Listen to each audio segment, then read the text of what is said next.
Create a dashboard. And self-promotion in the channel. Excuse me. Let's go to gaming. Let's begin. Why are you not in full screen? That should be in full screen. Options. Game settings. Screen. Full screen. Hello? Full screen?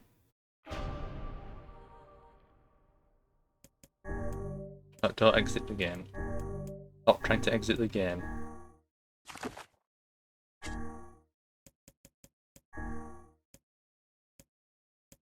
Like a button you can press down here. Oh, apply changes. Okay. Borderless window. Actually, this is probably better for streaming.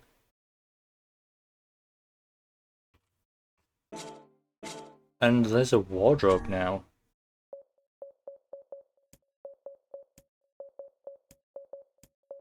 I can't do anything with those at the moment, though. Ba, ba, ba. Now let's continue. Continue. And with ending B, we will be able to go to Kaine's storyline, which will get some background music at some point soon.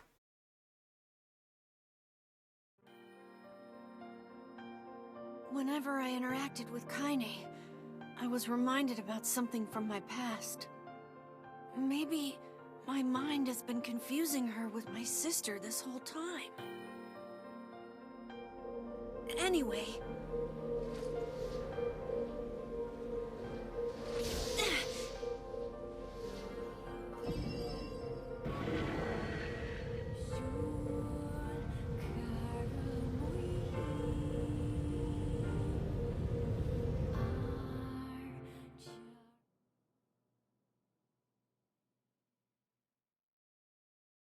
Kaine's dreams, discrimination. The sound of rain filled the village. The steep cliffs that surrounded the area magnified the sound, causing even the slightest drizzle to rattle like a thunderstorm. Thin wisps of smoke streamed from huts as the villagers huddled in their homes and waited out the rain. A single child, however, had braved the downpour and was now wandering slowly toward the wooden, fork-shaped weather vane at the centre of the town. The wanderer reached the vane, which had...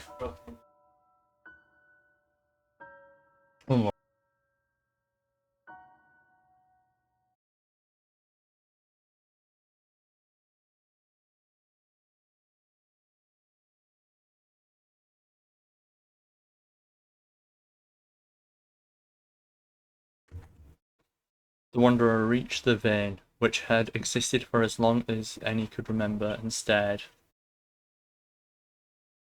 And my button's not working.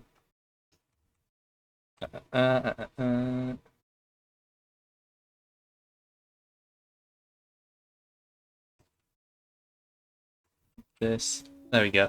The child's face was simultaneously delicate and fierce, like a teacup that had survived a shipwreck. Those traits combined with pale white skin to give the face an almost sexless quality. If the beak turns east, I go home. If it stays west, then I... The child blinked. The rain slowly dripped down the young one's short hair and began its long descent to the ground. Come on. Come on! The child felt a slight breeze and watched as the vein slowly creaked to life. Spinning this way and that for a moment, it finally settled with the beak pointing firmly towards the east. East?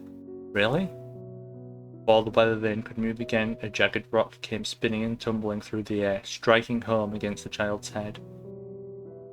The force of the blow dropped the child to the ground as a hail of stones began to fall all around. Oh no, they found me. A heartbreaking smile crept across the child's face as the stones continued their assault. Through the rain, the sound of multiple footsteps grew louder before a voice rang out.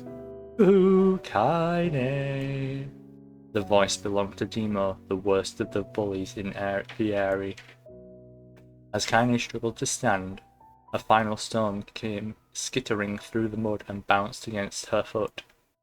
Blood oozed from a cut above her head and blurred vision, but she could make out the shapes of Demo and his usual gang of idiots. The boy seemed to be taken aback for a moment by Kaine's seeming indifference to the blood dripping from her face, but quickly regained his bravado. What's up, freak? You like the rain? Getting all wet? Or do you finally decide to run away from home? Though she knew it was futile, Kaine turned to leave. Before she could get more than a few steps, the other children scrambled to surround her, cruelty burning in their eyes. Kaine knew that those eyes were the... Kaine knew those were not the only eyes on her. The tormentor's parents watched from the safety of their homes. She was attuned to this sensation. It was one she had experienced many times before. While some villagers simply turned a blinding eye to the action of their children, many encouraged it openly. In a society ruled by superstition and fear, Kaine was something to be hated and, if possible, destroyed. I didn't say you could leave, freak. Demo's words chewed at her like a worm through an apple. He can't hurt me, she lied to herself. Be strong, be brave. He can't hurt me, he can't hurt me, he can't hurt... Oh look, the little freak is going to cry. What's wrong? You said that everyone hates you and wants you dead. Kaine prayed for the rain to flood down and carry her away from a world that seemed to have no place for her. But if there were gods, they chose to ignore her. As Demo crept ever closer, the clouds began to thin and the rain slowed. Even the weather hates me. I'm useless, a failure. I wish Demo's rock had taken my head off. Kaine couldn't meet Demo's leering gaze. She lowered her eyes and stared at the muddy ground below. The bully moved forward until he was inches away. She could smell the scent of old meat on his breath. The boy grabbed Kaine's face with thick fingers and yanked it upward. She tried to turn away, but he forced her gaze back and jammed his thumb against her eyelid to pry it open. Show me. No. Did you just say no? Demo grinned evilly. You don't say no to me. No one says no to me. Not even taking his attention from Kaine, he called to his cohorts, Come on guys, let's give the freak what she deserves. As soon as Demo finished, kicks and blows began to rain down upon Kaine. Demo paused, still grinning, as Kaine curled into a ball and tried to make the pain stop. I don't get you, freak. What's you acting like a girl for, huh? Everyone knows what you really are. Kaine ignored the question, choosing instead to stare at the weather vane. It continued to point east, as if supremely confident about the future it had chosen for her. Go home? Yeah, that's a funny joke for someone with dead parents and no home to go to. Freak, chanted the children. Freak, freak, freak. Kaine closed her eyes and listened to the rain, waiting for the pain to start again. As the clutching hands of the village children closed around her, she bent her mind to the sound of the rain, letting it become her world entire. The rain fell, but the pain never came. Only when the laughter of her tormentors turned to terrified cries did she dare open a single blood-caked eye. Kaine was shocked to see Demo sprawled on the ground, holding his head and screaming in pain. She could see blood welling from spaces between his fat, twisted fingers. Oh god, he's crying. He's actually crying. Deprived of their leader, the other children glanced back and forth between themselves, as if waiting for someone to step forward and take charge. When no saviour emerged, they began an uneasy shuffle away from Kaine. But the young girl was the least of their concerns. Instead, their attention was wrapped on the ancient woman standing a few feet away. After struggling for breath for a moment, she finally spoke in a voice thick with rage. That's like a bitch, don't it? Now I suggest you scatter before I throw another one. And if any of you little bastards ever touch my Kaine again, I'll do far worse than throw a rock. You can count on it. The old woman crouched down and gently touched the hand Demo was using to cover the wound. Before he could think to protest, she ground her palm into the wound and twisted back and forth. Ow! He screamed, leaping to his feet. Stop it! What are you doing? Quit whining, ain't no one ever died from a scratch. You hit me with a rock, you stupid bitch, a big one. That thing could have killed me. The old woman shrugged. Death is best cure for stupid. Dima's face twisted with rage at her words. Locking his eyes on Kaine, he took a step backward and spat on the ground. Get out! Leave this village, no one wants you here, either of you! Seeing the old woman grab another stone, Dima and his companions turned tail and ran. As they fled, the old woman grabbed her side and barked out a single laugh. Ha! Look at the fat boy go. Guess he's healthy enough to run from a fight.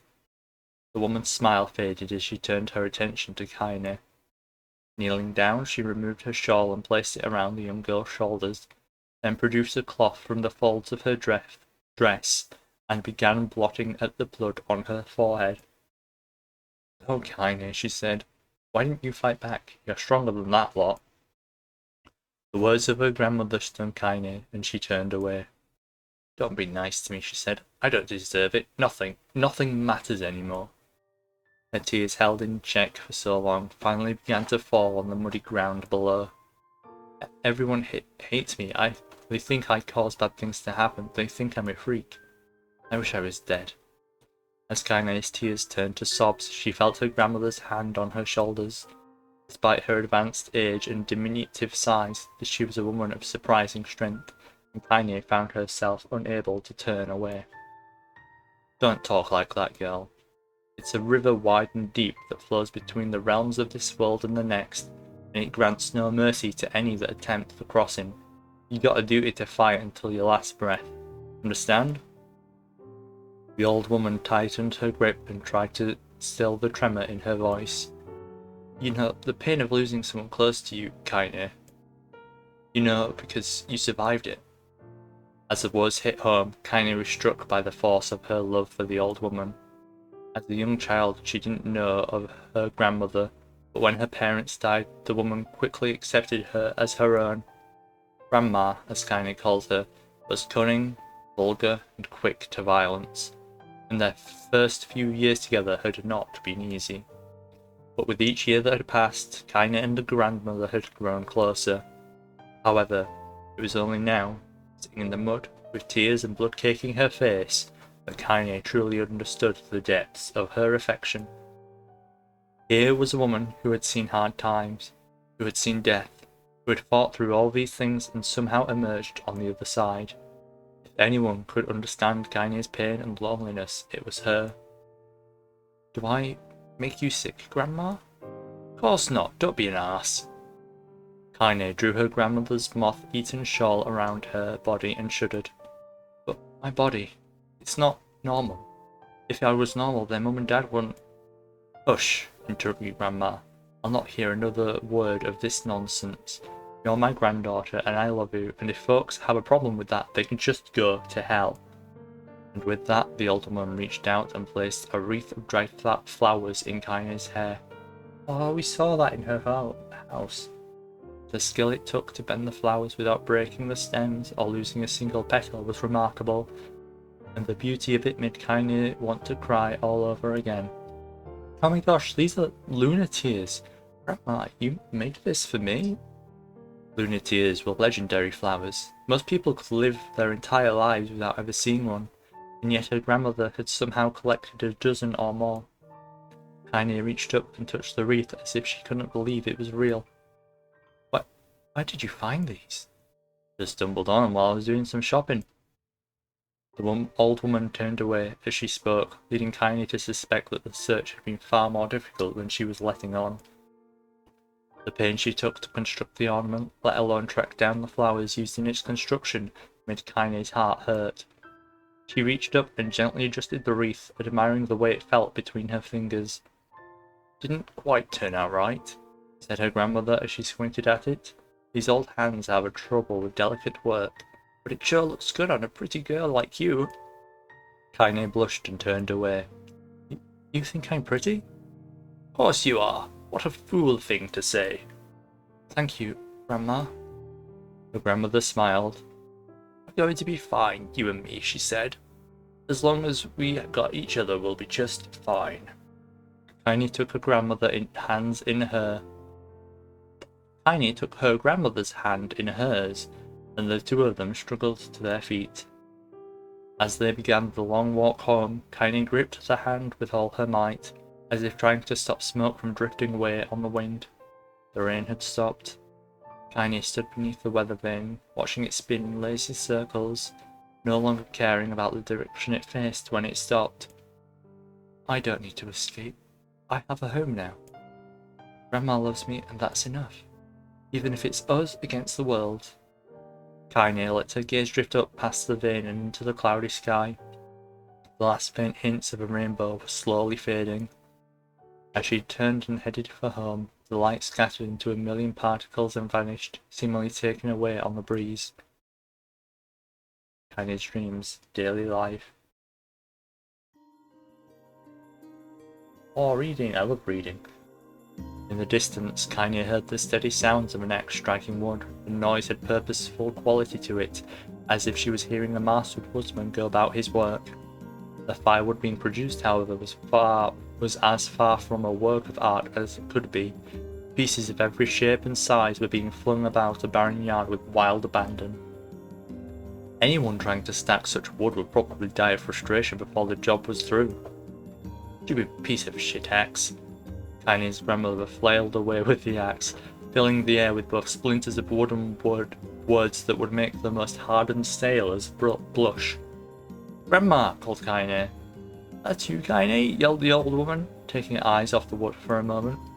"Don't get too close or I might take your goddamn foot off by mistake."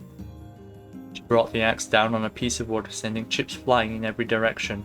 One spun past Tiny, close enough for her to hear the whistle, at which point she decided to step back. Once she'd scuttled to a safe distance, she cupped her hands around her mouth and shouted, "Grandma! You need help? I can help you get water or lunch or a new axe or something."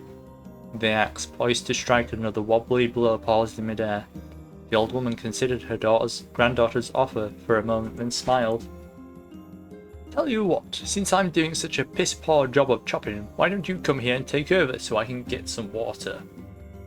Shays have been restless lately, and I don't want you running into one of them bastards." Relinquishing the axe, her grandmother picked up a long pole with wooden buckets on either end. Gathering water was by far the most difficult of the two jobs. Tiny knew better than to complain. Once Grandma's mind was set, there was no changing it. Tiny did her best to help with the chores, but Grandma took every task that required to travel to the village.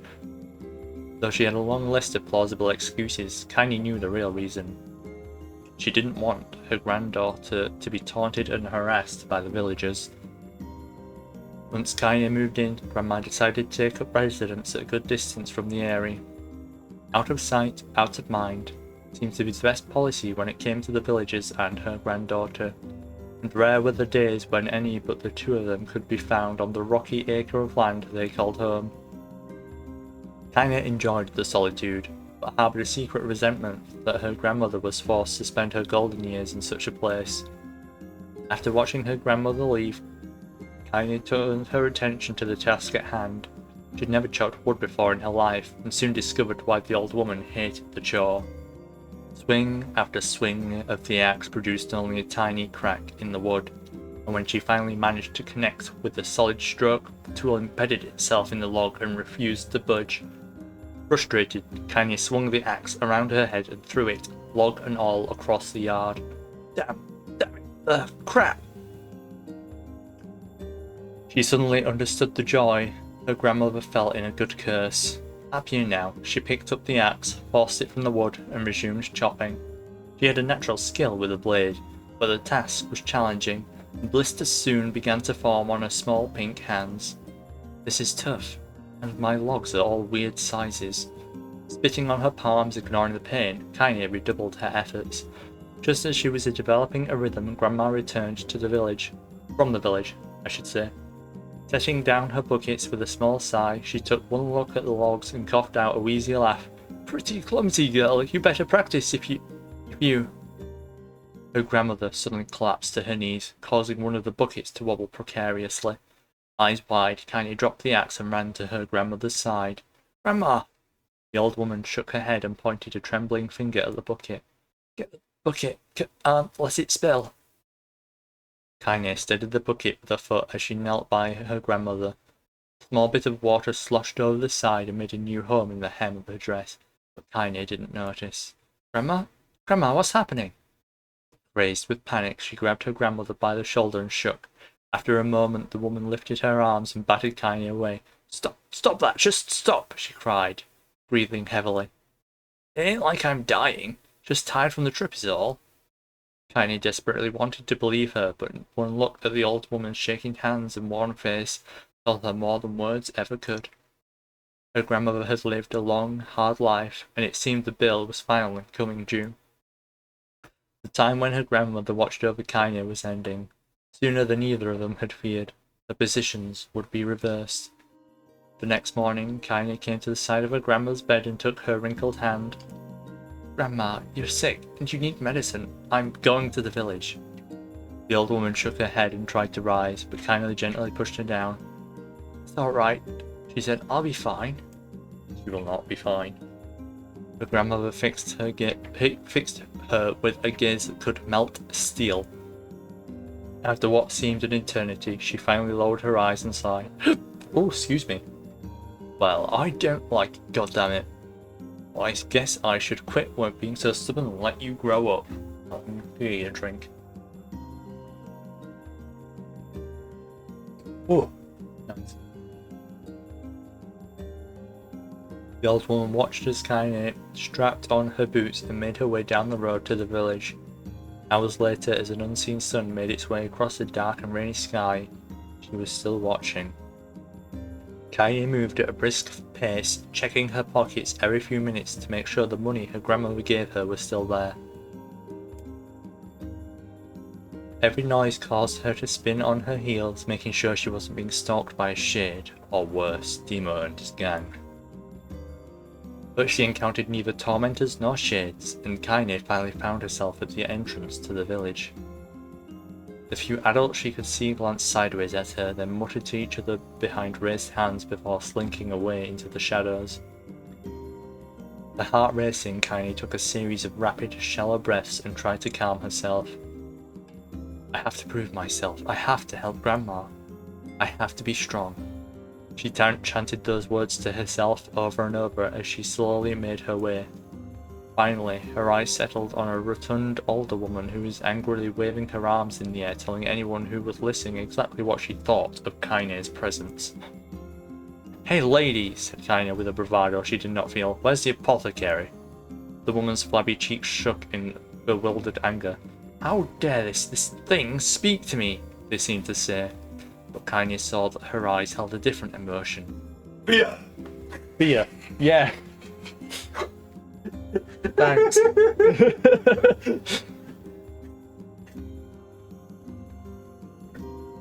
This is all I've been doing for the past 25 minutes. I've been reading this as part of the game. Okay. Where are the blue scissors? There were blue scissors on here. Why are they not on here? I don't know. I got my phone to check for your torch on.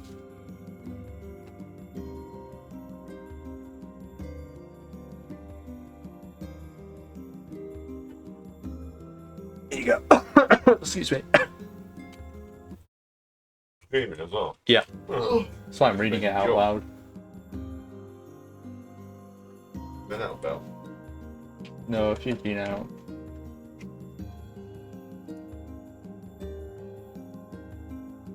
Hold on, she put it.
Oh, there we go. Grandma! At the sound of her voice, the old woman began waving frantically. She's alive, thought Kaine. Alive!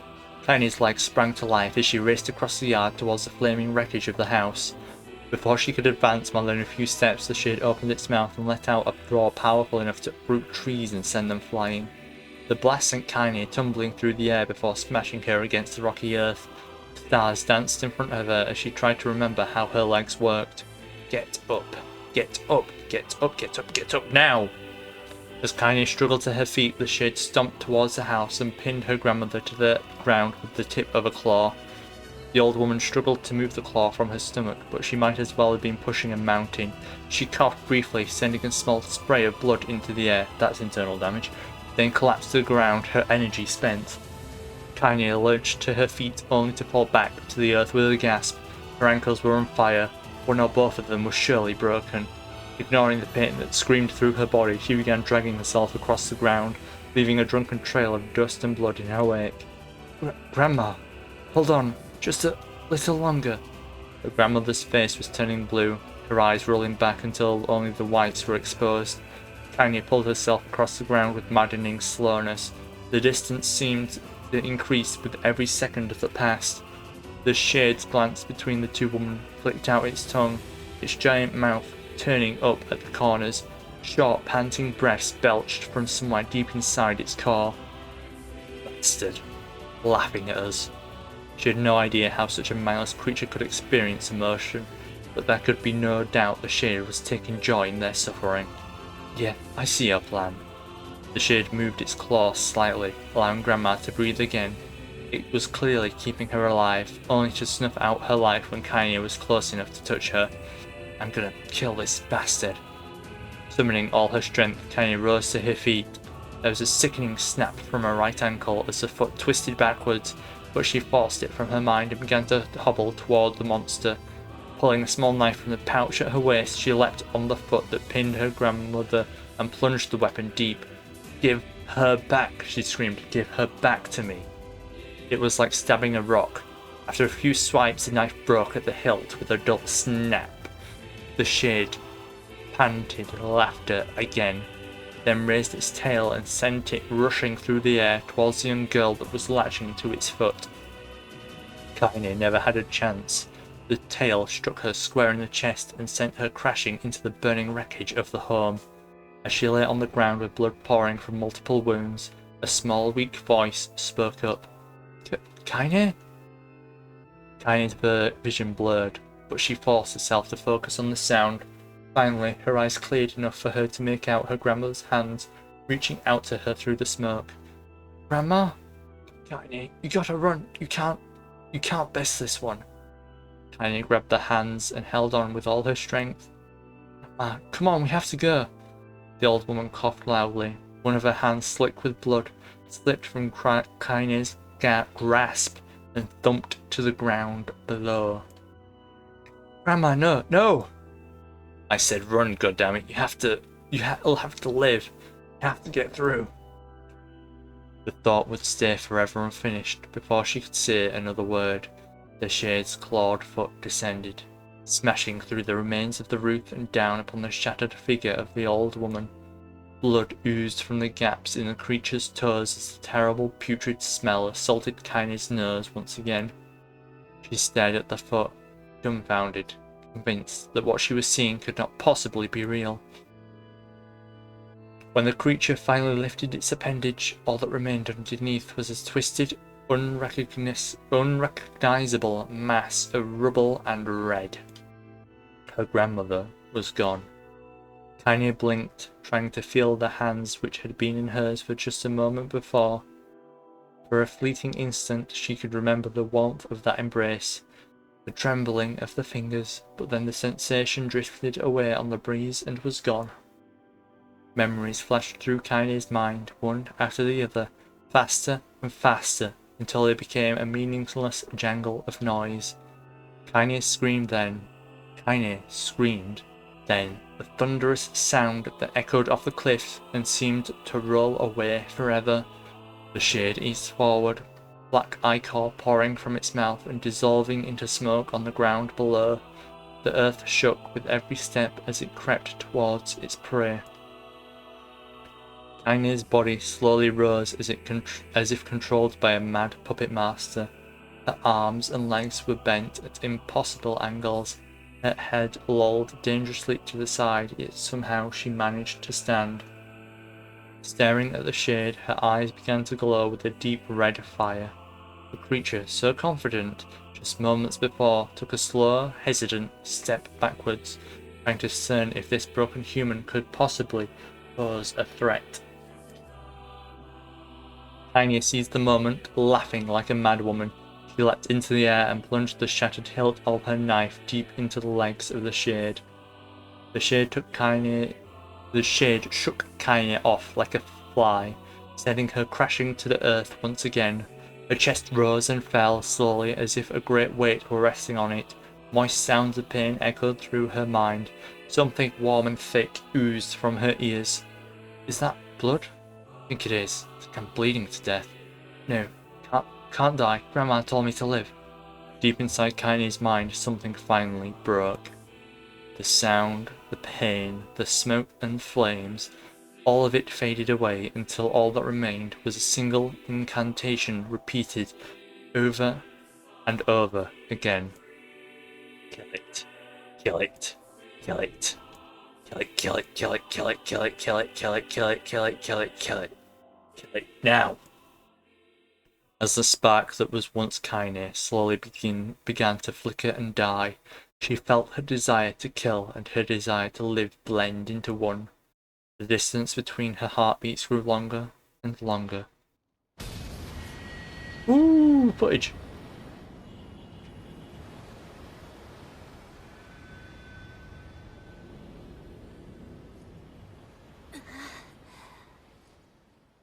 Hey, Kaine. The beast approaches. Oh, I know.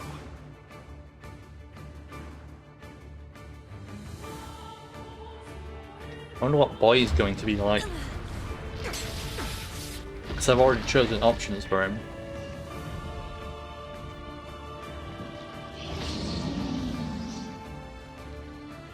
Will it fight again? Yep, fight again. Where is my curse? Curse? What anger this creature must have. How did it even survive? I've done this already. I'm not gonna let this happen again. Ow. It dies today. My sword feels lighter. It's not the blade, but the skill of the user. Strike it down. Gotcha. Hop, hop, whoop. Dodge. That didn't hit because it's in the wall. Come over here, please.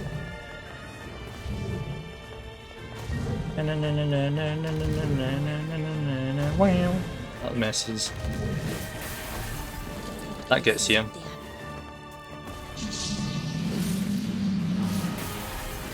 Good hits, nice. Yeah.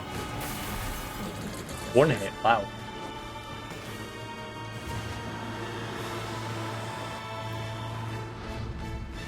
Actually, how is the... Oh, I can't even check why it's like this. I just want to see what the audio balancing is like, so I'm just going to switch to OBS. That seems pretty good.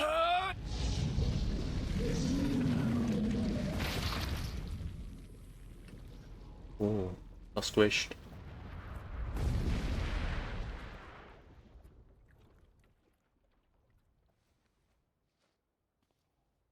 Hey, you're back.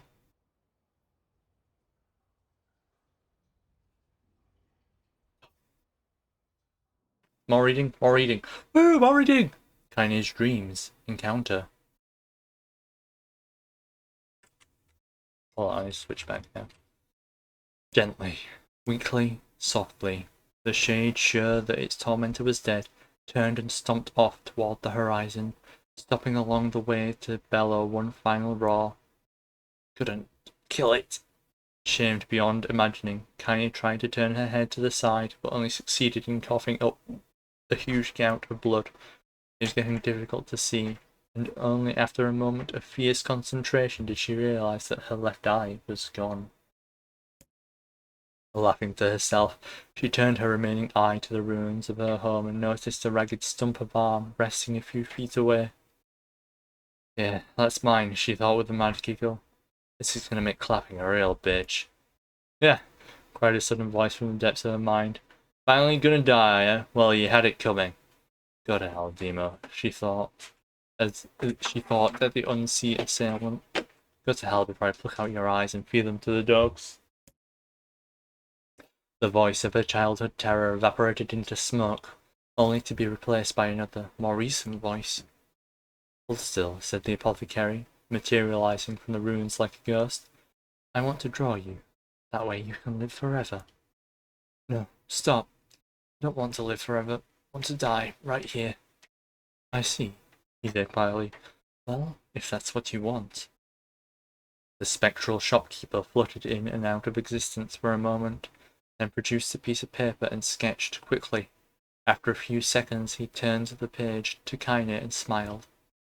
Since you rejected my offer, I decided to draw someone else.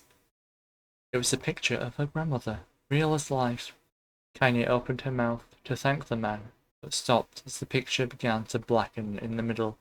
Before she could say anything, dozens of multi-legged insects began to swarm across the image, tearing at it with sharpened pincers. Stop! No, don't hurt that picture! Kaine reached out with her remaining arm and waved futilely at the air. To her surprise, the insects fell off the picture and to the ground below, where they vanished into tiny black tendrils of smoke. Relieved, Kaine turned her good eye to the picture, only to open her mouth in a silent scream. The sketch now showed her grandmother as she truly was, a smashed, unrecognizable lump of nothing. The apothecary smiled, then broke into a jolly dance. See that? He cried as he danced with his jig. It's perfect now. She looks just like you. Ha! Cha! Ha! Ha! I look like that? Oh god, I'm gonna die. I'm gonna die. Drowning in despair, Tiny laid her head back in the mud and smoke off her ruined house. Laid her head back into the mud and smoke off her ruined house, and waited for the end to come. But just before she let everything go, an unfamiliar voice began whispering in her ear. Ain't you got a wish, sunshine? The voice was vulgar and fierce at the same time, as if insanity had somehow found a way to take form. Kaine wanted to scream as the voice crawled under her skin, but her lungs refused to work. You know, a wish, like a prayer or something? Why don't you get on your knees and start praying to heaven? Please, invisible man in the sky, save me, save me. Kaine finally resorted to shouting at the voice with her mind. I don't mean wishes, they don't come true for me. I'm a cut. Oh, I'm gonna take a drink. Oh, excuse me. I'm a curse, a freak. I should be left to die. The other voices boomed in her ears.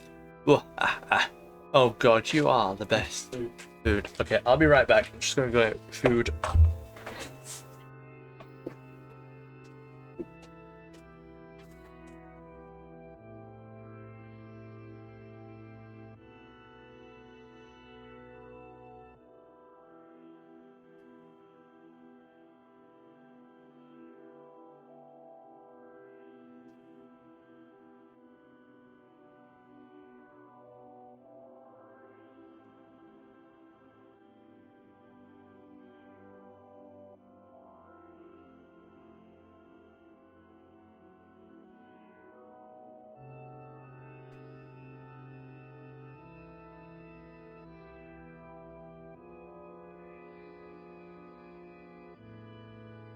So I've got my food, but I also need to eat the food. But I don't know if I can read and eat at the same time. Can you glance down? No, definitely not. This is why I need to make different scenes. Should we just watch a YouTube video while I eat?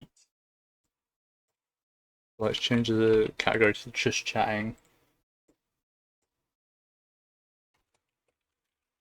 Then eating, then playing Nier Replicant.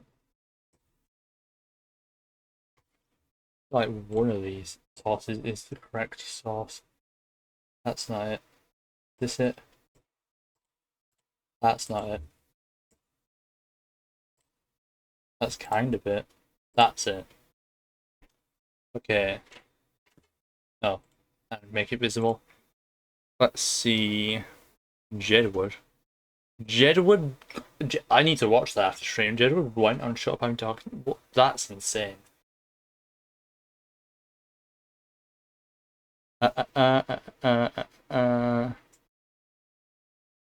Let's watch Colin Furs. Hello advert. That's loud.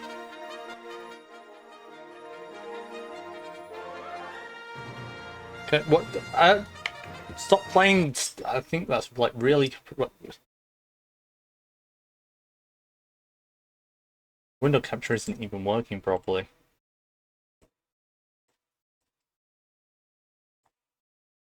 There we go.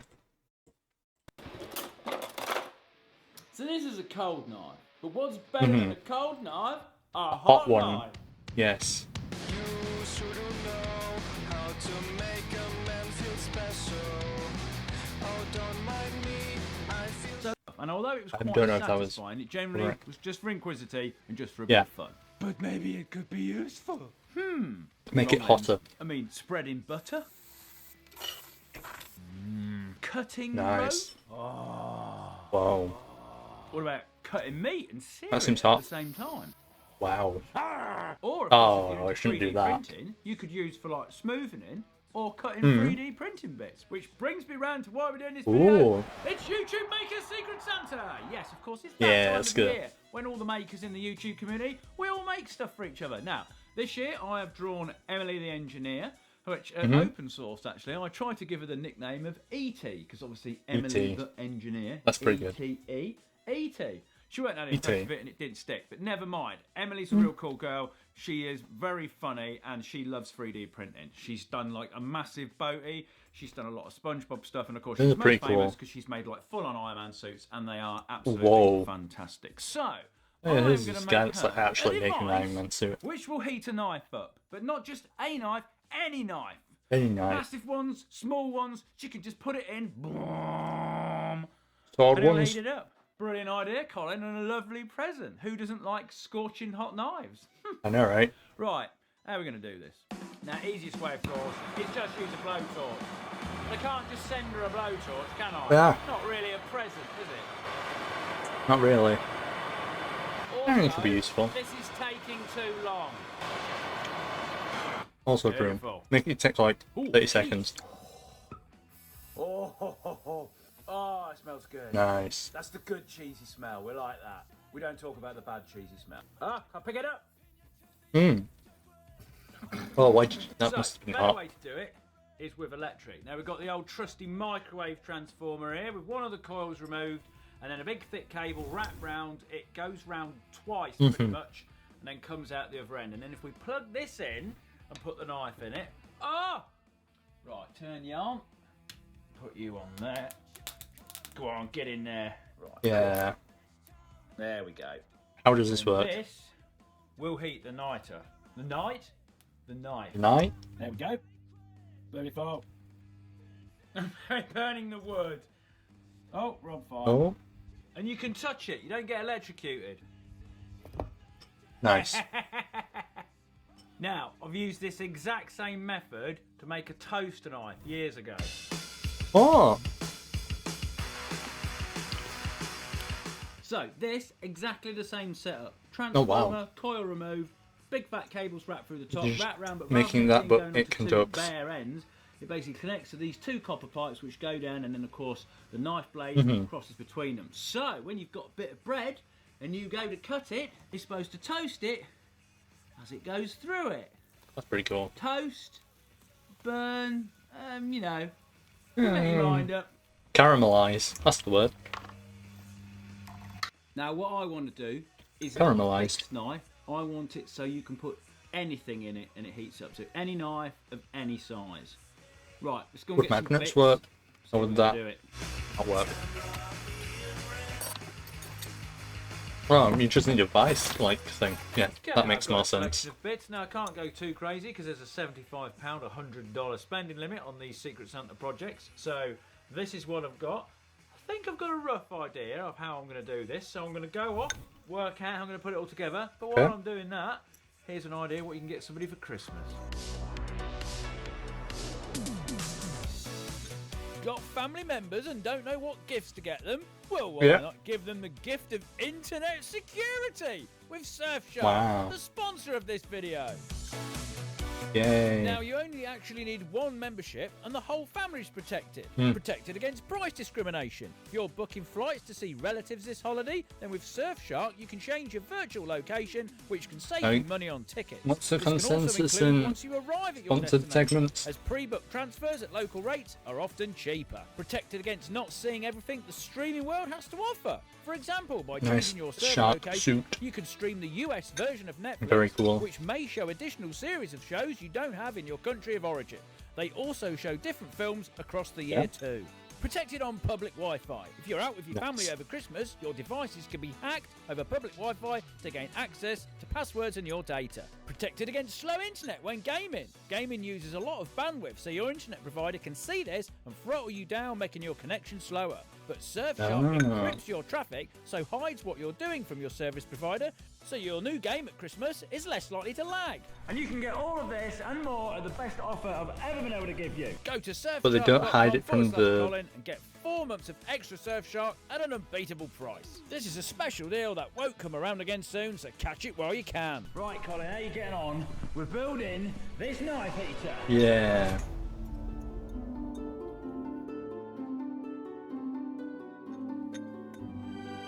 I'm not asleep, I'm just looking down. And copying sweet corn. Okay, this is what I've created in my festive shed. Now, it's all right, we've got this little slidey bit here. We've got some little ball springs. It's all looking very furs. I like it. This is the idea. You put the knife in between Okay. this contact. That doesn't open that. I'll be right back.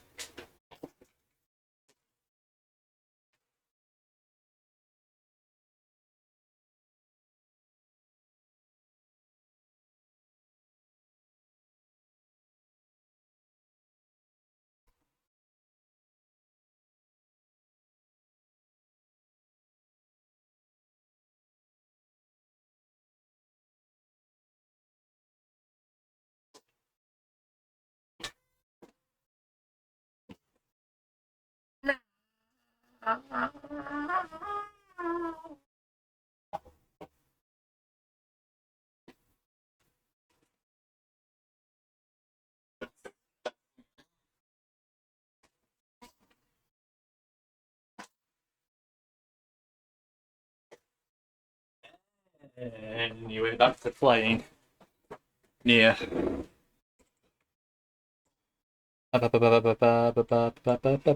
Nier Replicant.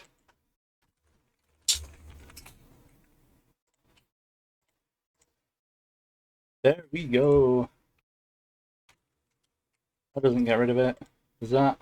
That does. Awesome. Well, I think when Nier... Oh, is my screen capture on?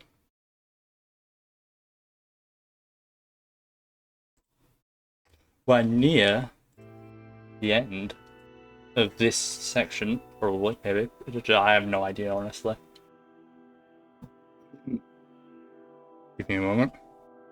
Need to get back into reading mode.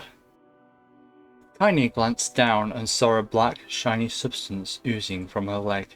She tried to brush it away, but her remaining arm would no longer respond. The substance slowly crept around her feet, and then began moving up towards the rest of her body. Is this death? Is this what it's like? Or is my mind just losing itself?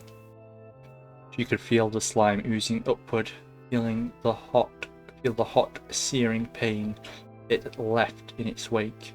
Whatever else might be happening, she was still alive, and this was real. "Come on," said the voice. "Let it go." Tiny tried to ignore the voice and concentrate on the pain, but the newcomer would have none of it. "Don't ignore me, sunshine. You're ready to give up, ready to die, so why not let me have it?" Have what? "Your body! Come on, give it to me! Give it to me. I want to stand on the ground, feel the rain, taste the wind."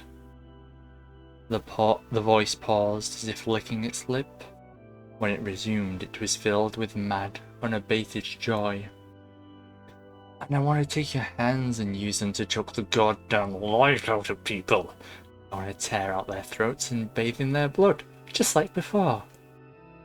In response, Kinda shifted her head and vomited. The warmth of it crept down her front and mingled with the pain of the approaching black ooze. "Are you a shade?" "Yeah, maybe. What of it?" The slime reached her face, crept up past her nose, and slowly oozed into the socket of her missing eye. The moment it touched her brain, Kinda was struck by the most powerful sensation she had ever felt in her life. It was ecstasy. She wanted to scream with delight, but all she could manage was a small, whispered moan. "Feels good, don't it?" asked the voice with a chuckle. "Yeah, what can I say? I know how to please the ladies. Now give me that body. Come on, give me the body and I'll give you more of this feeling. It's a fair trade." A black lump began to protrude from Kaine's side as she watched. It grew longer and thicker, eventually taking the form of her missing arm. "I can see better," she thought. "My eye must be growing back too." The slime reached up to envelop the rest of her face, but she managed to brush it away. "Stop," she whispered, marveling at how she'd regained her voice. "Stop!" The black ooze hesitated as if considering this request, then soon quickly shimmered down her body before disappearing in a cloud of smoke. "Ah, what the hell, sunshine?" screamed the voice. "We had a deal. I thought you wanted to die." Grandma said, "Can't die yet." A brief image of her grandmother, bloodied and broken, flashed before her eyes. She saw the shade that had killed her and heard its mocking laughter, and closed her eyes and forced the image from her mind. Her whole body was quaking with rage. When she opened her eyes again, they burned bright red. "That thing took my grandmother. I have to kill it before I die." Kaine glanced down and saw a mysterious pattern.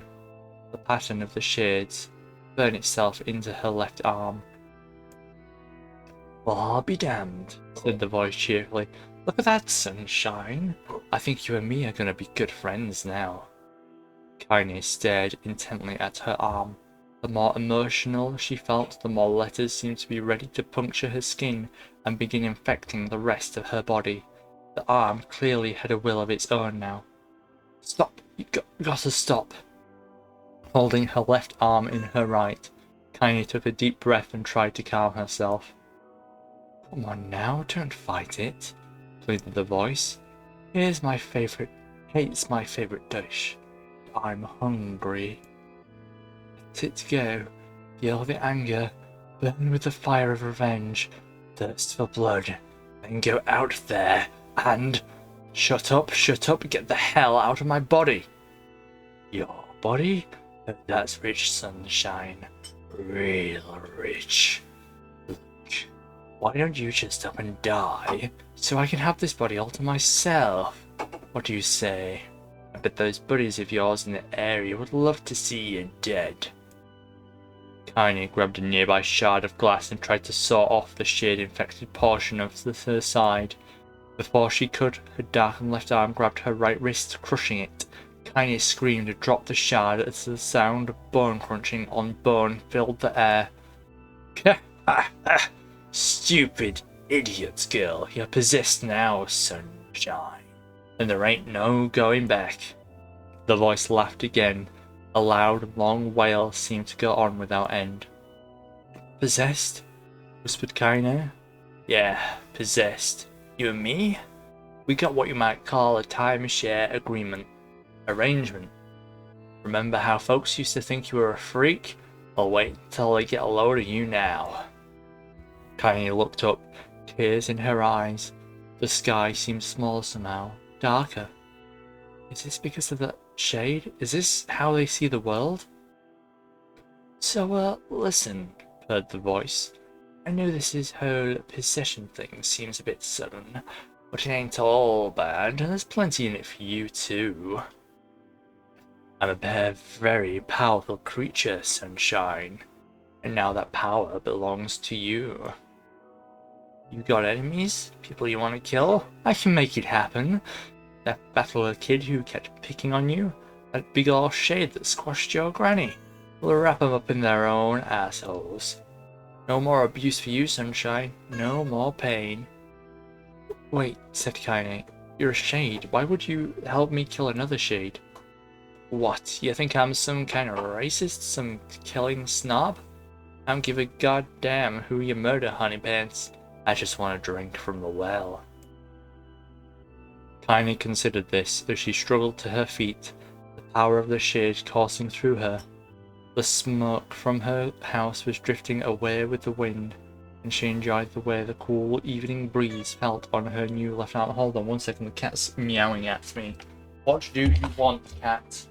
Look outside. Oh. Baby, it's cold outside. Enjoyed the way the cool evening breeze felt on her new left arm. After a long pause, the voice spoke up again. So, how about it, you and me? We could have some good times together.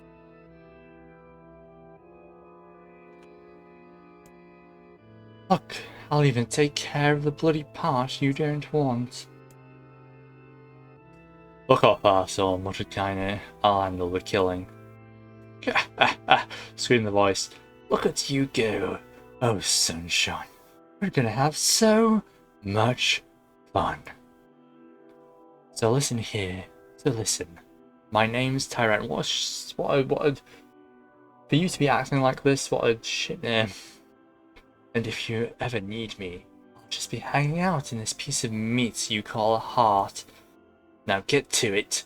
The more you kill, the more your heart turns rotten and sour. And I like rotten sour. Kaine found herself nodding at the voice. Yeah, she said. Yeah, I think this can work. I'm gonna find that shade, I'm gonna strangle it with its own guts. And when I'm done, I'm gonna do the same to you, Taran. Count on it. Ha! Laughed Taran. I have shit bigger than you, so good luck with that. Oh, and hey, one more thing. Right now, you and me are sharing this body. But if you ever run out of hate, if you ever, go soft, then I'm gonna take over everything. So keep on killing, Sunshine, and watch your back. The voice grew fainter and gradually faded away, fading to somewhere deep inside Kaine herself. Kaine waited until she was sure the voice was gone, then waved her new left arm around a few times. It feels perfectly normal, she thought. It feels like mine.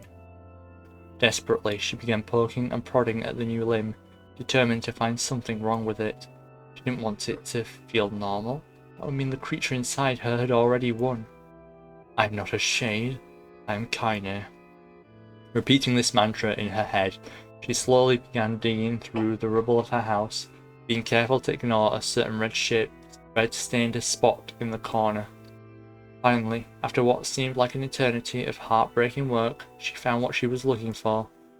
It was the wreath of lunar tears. Though it had been through hell and back, the garland's petals were as bright as ever. Kaine started to place it in her hair, then slowly lowered the wreath and stared at it. I'm sorry, Grandma. I'm so sorry. But I don't deserve to wear this anymore. I'm possessed, corrupted, a freak. Oh, shut up, Kaine. Put it on. And then this time, I don't think there's any going back. Holding the flowers to her heart, Kaine fell to the ground and sobbed. As night gradually lightened to dawn and the people of the area arose to their daily lives, she remained in that position, as if tears could somehow wash away the horrors that now infected her world. Alive. I have to say this. Stay alive. Grandma. Kaine, you gotta live. You gotta come back to us.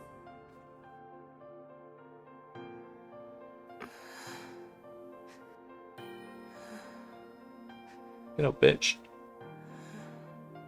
Oh, hey.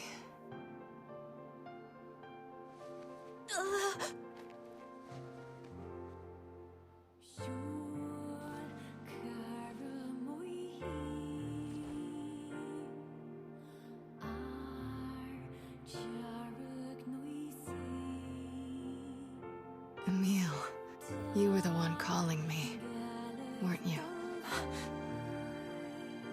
You still recognize me? And your voice is pretty recognizable. I knew you right away. Thank you, Kaine. Welcome back, Kaine. Wow, Welcome back. you grew up. So, how long has it been? 5 years.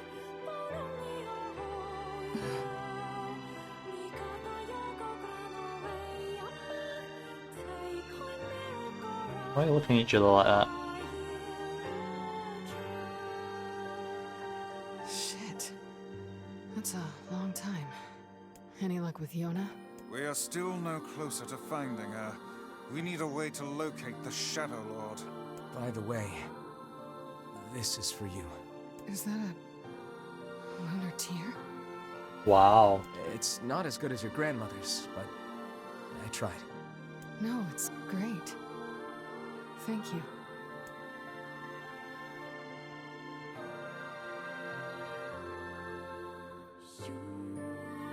Kaine waking from her long petrified sleep. Emil's unflagging kindness. Our reunion was a happy one, and we let it wash over us like rain. I feel a sense of deja vu. That is, until Devila and Popola had to go and ruin it all. They ruined it in more ways than one. Are you kidding me? You can't be serious! Please try to understand. People are tired and scared, and I'm sorry. I'm sorry you have to bear the brunt of that. This is crap, and you know it! It's okay. We can sleep outside. No one's sleeping outside. You and Kaine saved this village, and now they want to run you out? People are afraid of us. And really, I understand. I mean, look at me. As long as you're still with us, I can deal with it. Right, Kaine? I'm used to sleeping outside. But... We'll see you later. Sorry about this. Devila and Popola, I can't believe you two. Why am I you again? I want to play as Kaine. What is the matter? Kaine always sleeps outside. I never thought about that until just now. Never even occurred to me. Damn it. We should turn in.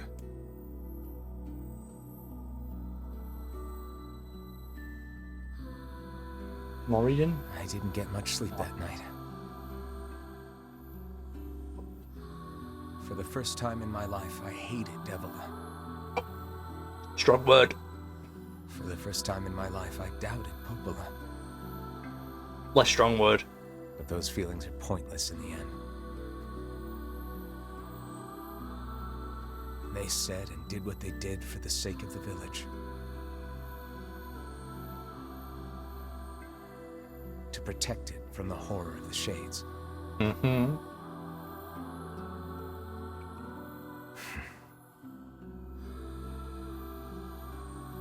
Really, how can I blame Devila and Popola? The villagers that are at fault here. In the end, I'm just as bad. Yeah. Because I never once stopped to think Oh, about fair, Kaine yeah. and Emil's situation myself.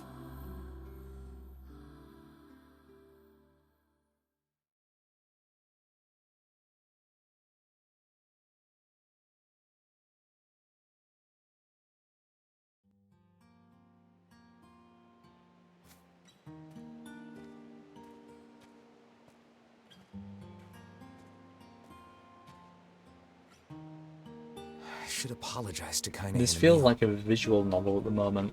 But what good would that even do?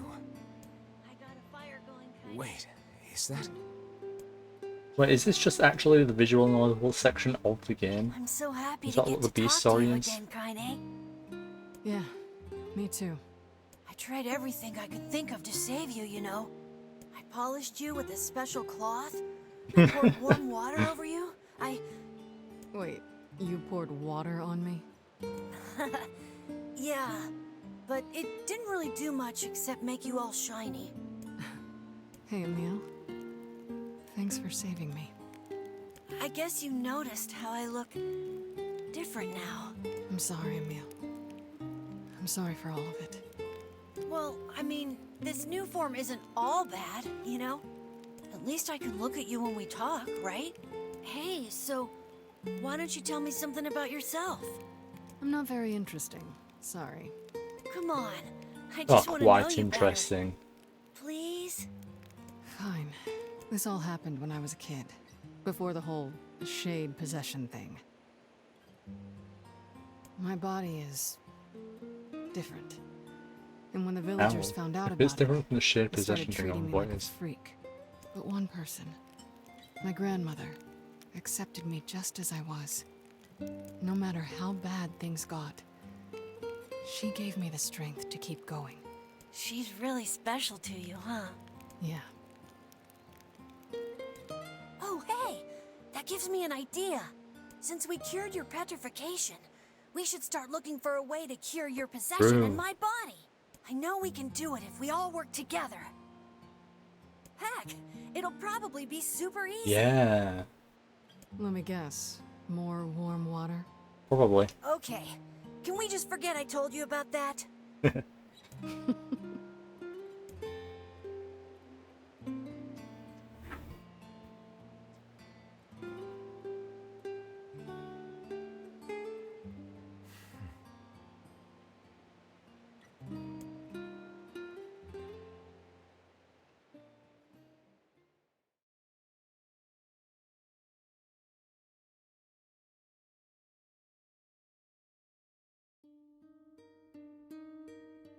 Sleep well?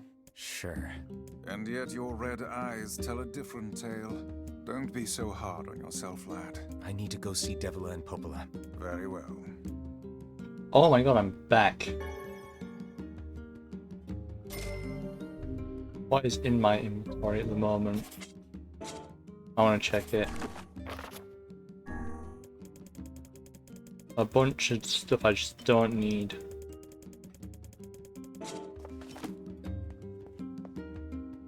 What's in What here? might that be? It's Mom's diary. I have not heard you speak much about your mother. She got the Black Scrawl and died when I was little. My apologies for bringing it up. It's alright. I can barely remember her face anymore. This is the only thing I have left of her. Reading it helps remind me of when we were still a family. I see. But the final entries get a little strange. Oh. In what way? Well, here, take a look. Oh, more reading? Why did I have to join? Oh, whatever. It's probably a good idea to read this. I'm not all that fussed. Say there, can you not hear me?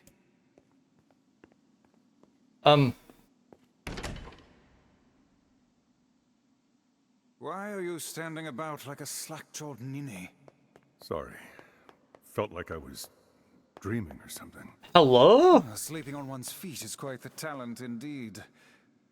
Come now, there's the door. Right. Let's go. Why do I sound like that? Sure thing. Battle time.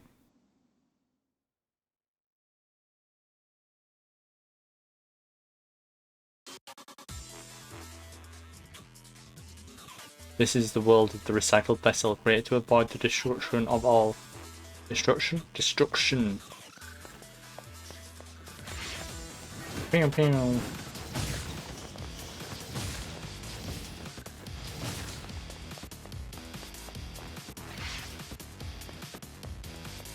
Let's get going. Ow.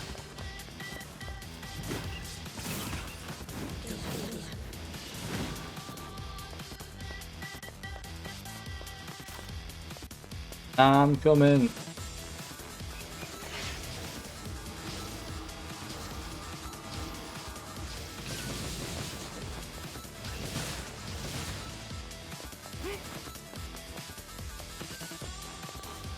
Isn't there a bat somewhere? Got you. Bam, bam, bam. Goodbye.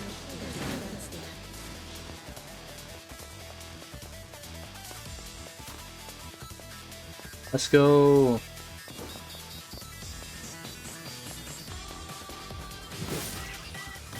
Goodbye. Ow, ow.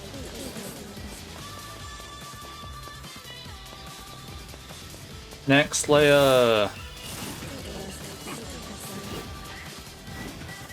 Now, I seem to have like a lot of health at the moment.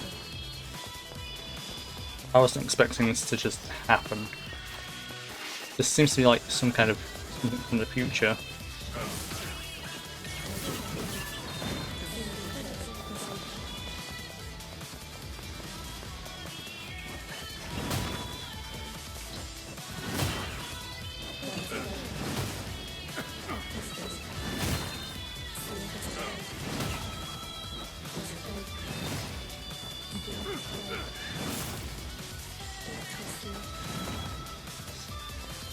Very good, very good.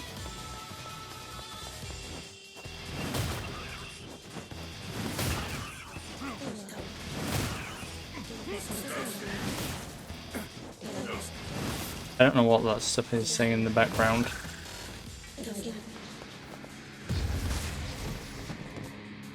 Excuse me? Oh, it's this thing down here.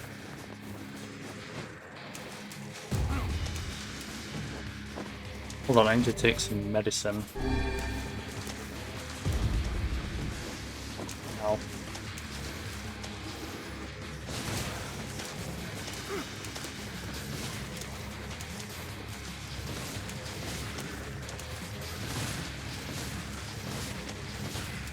Got him.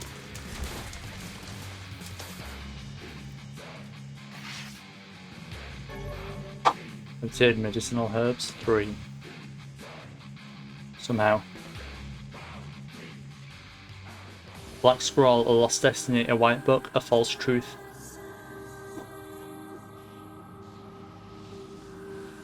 This is Emil's house.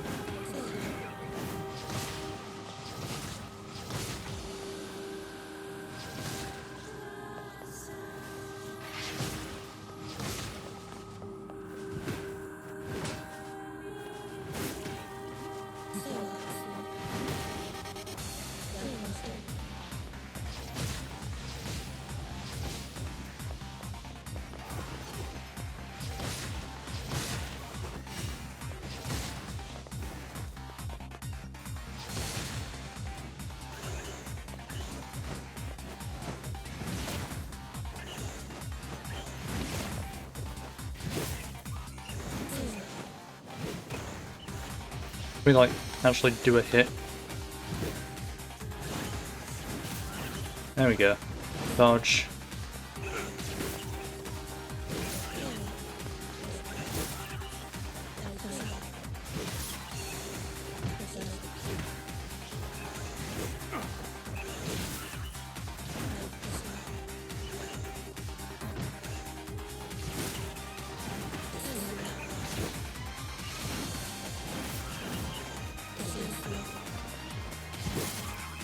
Is this part of the story, or have I just selected something like a endless battle kind of thing?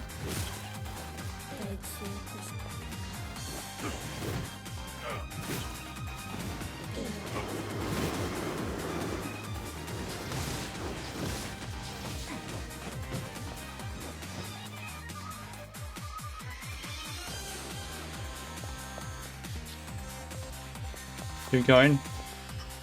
Okay.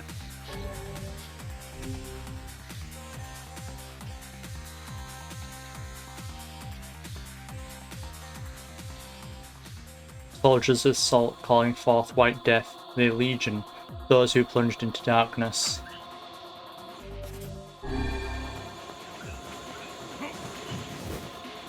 Oh, they disappear. Okay.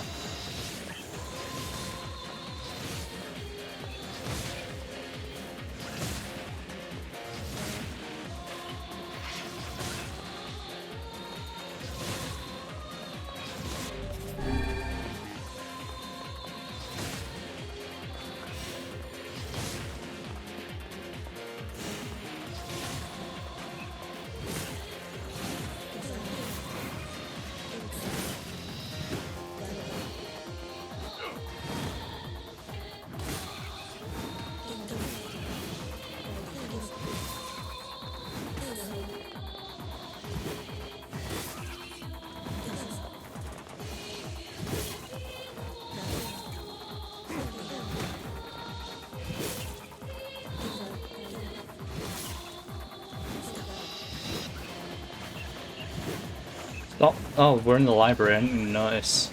I thought we were like in a mirror house.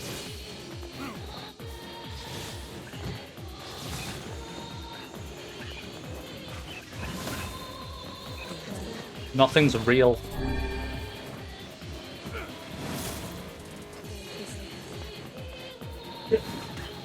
Everything's an illusion, apparently.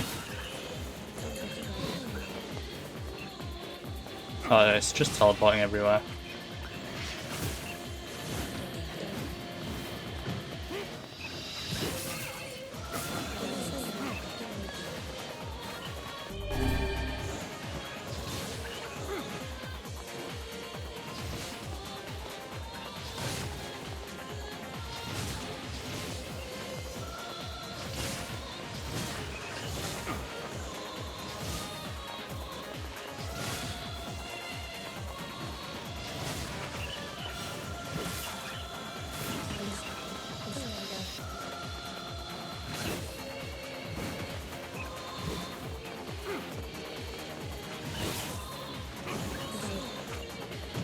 Ow. Where are they coming from?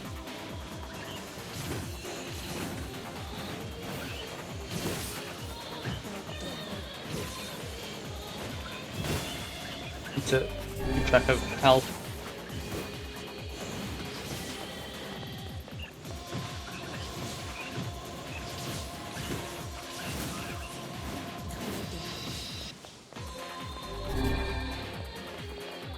There we go.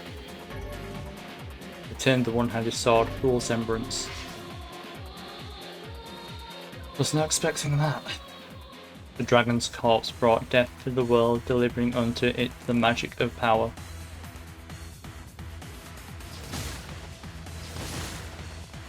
Why are you slightly invisible?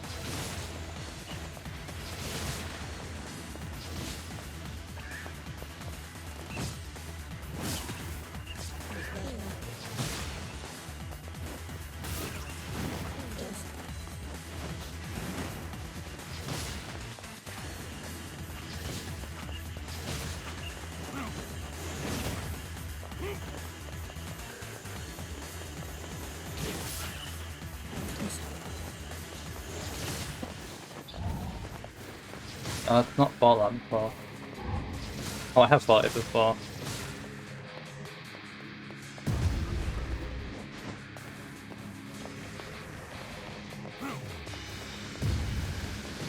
Oh. It's kind of dark.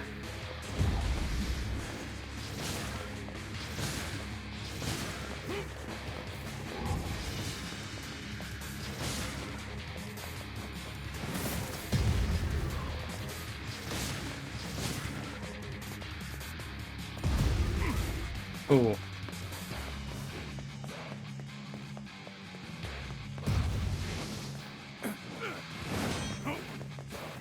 Oh, so it protects itself like that.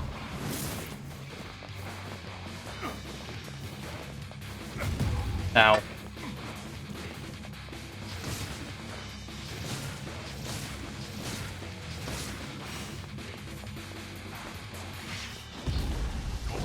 Also, ow.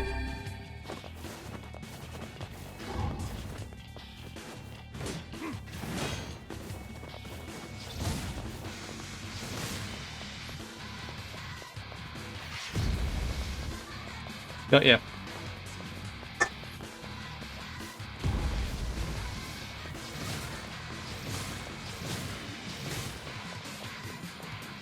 Come on.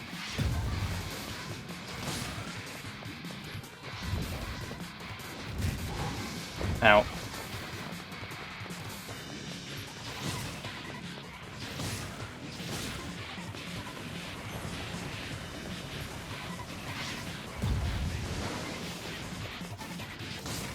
Got ya. Nice.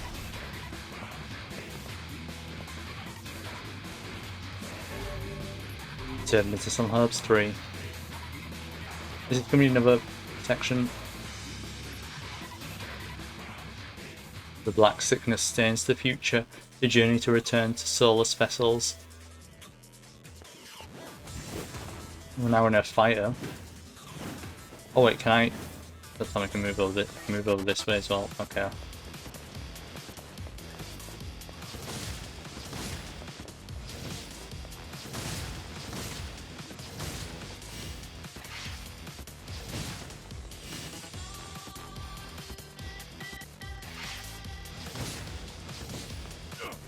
Bam, bam.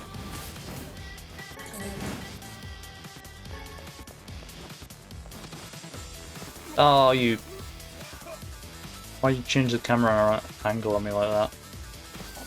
Okay, no, I'm just bad at this.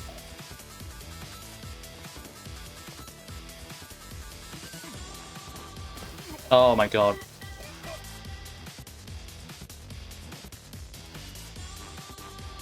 Normal jump. I'm trying to... Okay. Come on. There we go. And then double jump, and then heal, and then fight. Oh, I shouldn't have done that.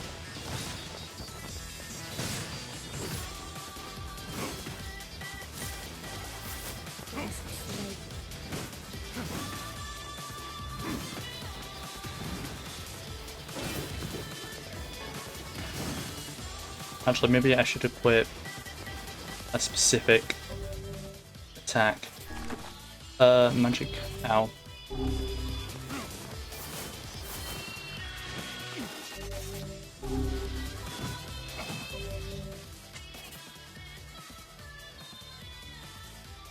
We'll instead make defend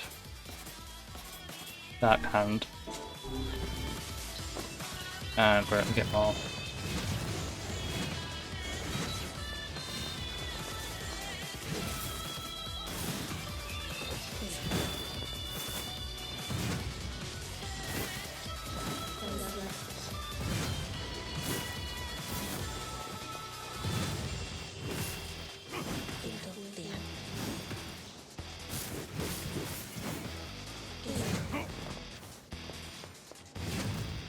Get punched.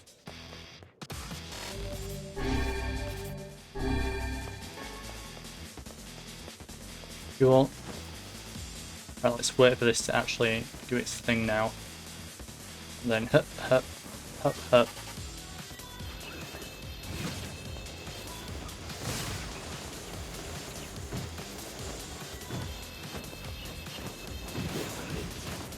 Oh god, that's a lot of balls.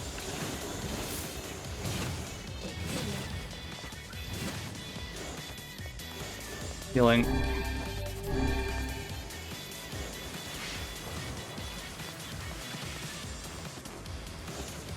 you like lock on please? Thank you.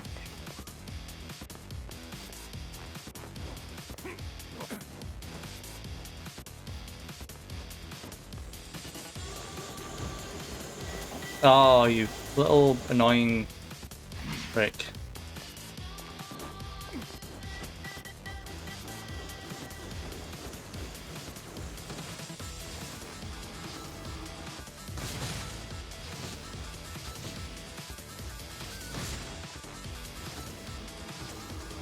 Bam.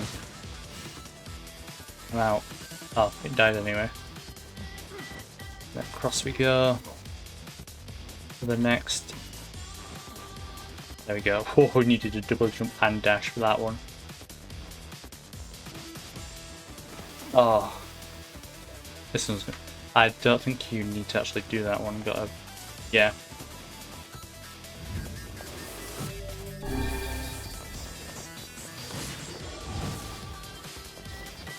You're such a pain in the ass. Which one is it? It's this one. Yeah.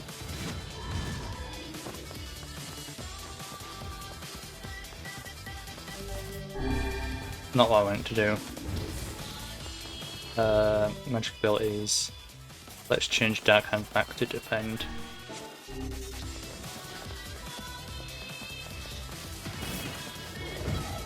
I tried.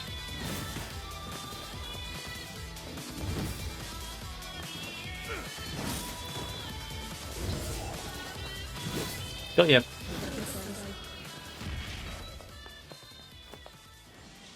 Hey, we did it. Obtained Kabuki outfit. 1,000 experience and some medicinal herbs. Can we like go back?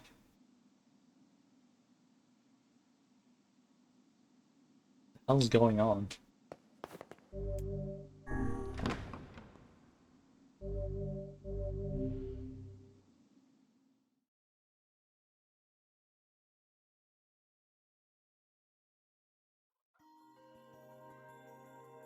My word. Something wrong? I feel as if I've just awoken from Oh. a most unpleasant dream. I know what you mean.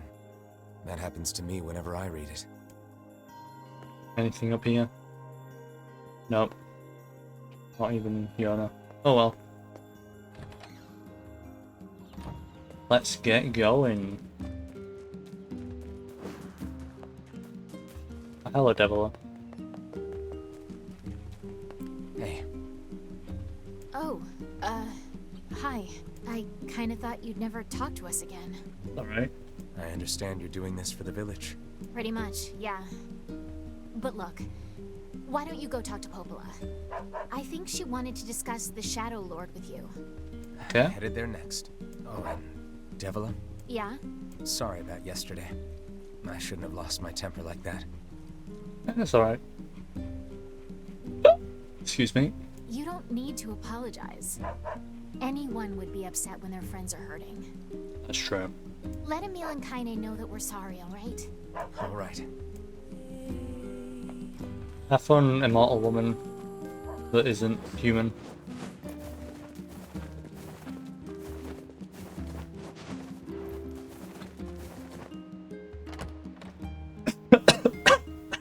Excuse me. Now loading.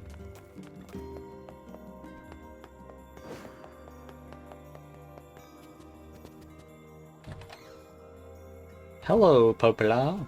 Popola? Oh, Look, I want to apologize for stop. You didn't do anything wrong. Yeah, but neither did you. Uh-huh. You're just trying to protect the villagers. And I jumped down your throat for it. It's very kind of you to say so. Regardless, That's please alright. don't let it trouble I you. still feel deja vu. Ahem. I believe there was something you wished to discuss with us. Oh, right. Yes, about that. You know about the lost shrine, right? The temple where I was first discovered. That's it. Well, it seems that the Shadow Lord's lair is connected to it somehow. Oh, How's that? it was right under our pages the whole time. But the bridge that leads there is unusable. So take a boat. A boat? Yes, the canal's finally been repaired. Finally. It took a lot longer than expected. What with the shades and all. I also Oh, asked God. them to provide a boat at the path to the Lost Shrine's back entrance. The Nice. ferryman will let you use it free of charge. That should make it easier for you to move from town to town. Thanks, Popola. I feel like you've done so much for me. I'm really grateful. Alright, I'll see you around. Bye. And for the love of everything, be careful. I won't. Let's check the other room as well, because I feel like this could... I've not seen those guys before. What Okay. is the purpose of this place? Beats me. Maybe it's Popola's hobby corner.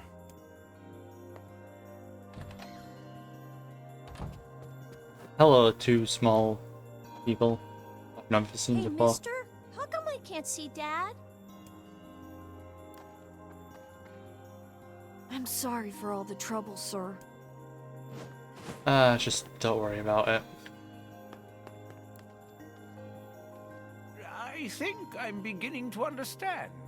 Climate change wasn't the cause of our woes. It was only a symptom. The real trouble started when something terrible came down from the sky. It seems that this event turned the world into a metropolis of salt. I guess they're talking about how most of the city Maybe. sunk into the ocean?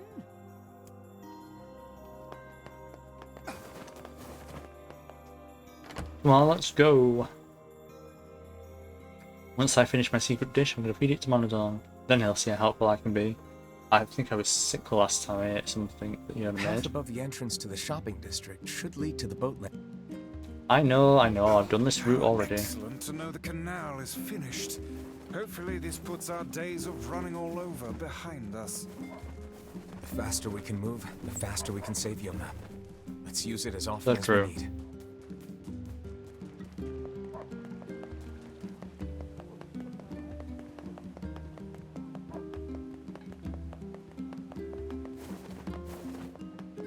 I see.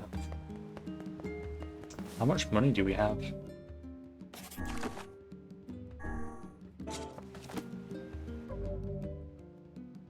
Yeah, enough.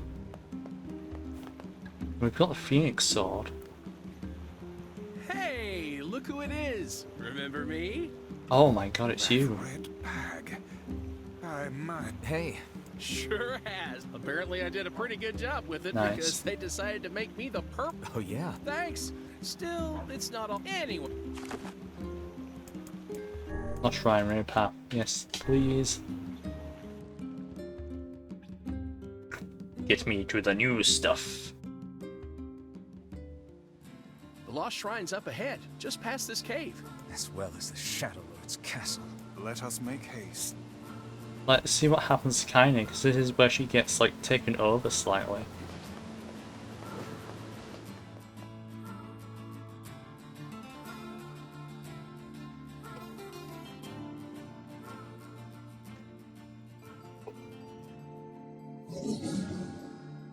Hansel. What do you want? Go away, dirty defective swine. I'm not like you, I'm different.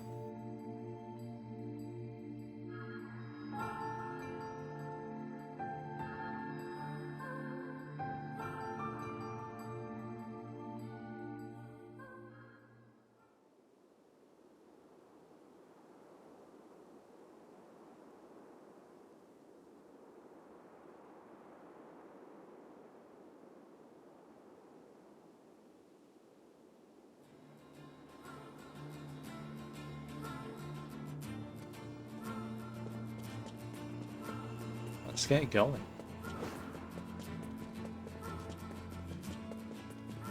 Ha ha ha. Bam. Up we go.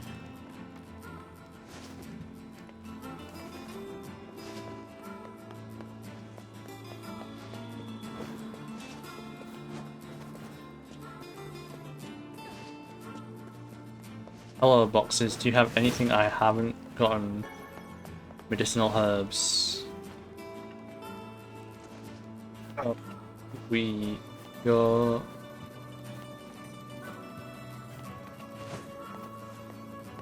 Baba. Oh, come on. We double whatever.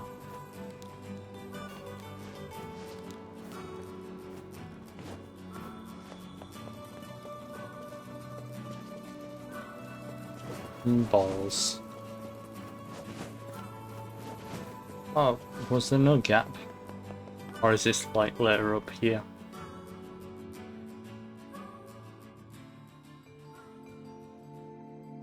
You again? Stop bothering me. Grimmer Weiss has been taken away. Hansel is dead. There's no reason for me to exist anymore. My life is over. Just leave me alone. What? I'm really curious as to what they're going to do.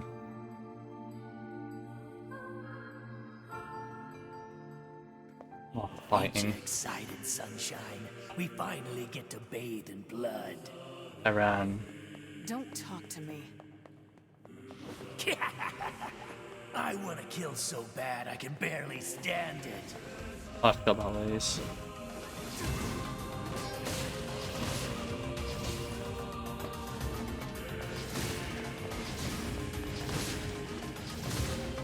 Bye bye. Die die.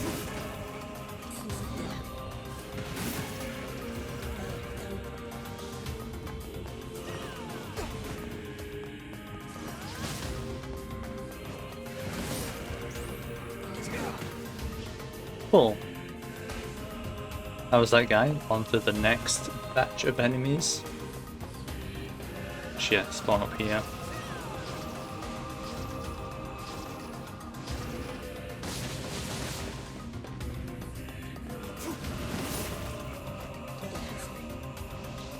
The next.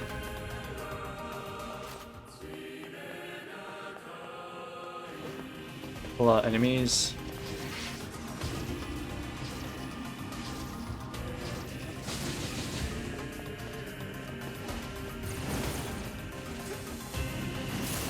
Gone.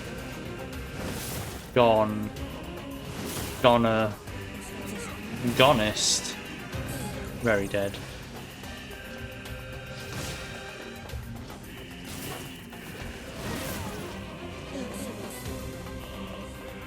Nice. Then we go this way, I believe. Yeah, this is puzzles. Oh, excuse me. I have to do these puzzles all over again as well.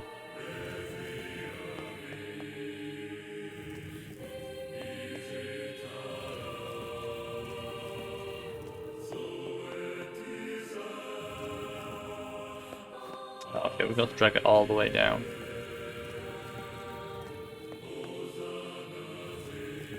Or all the way across, actually. Because then we can just do that. And there we go. To the next room. Don't say that. Ow.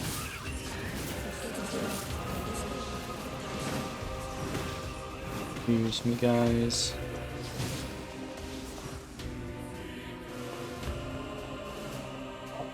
On to the next room. Oh!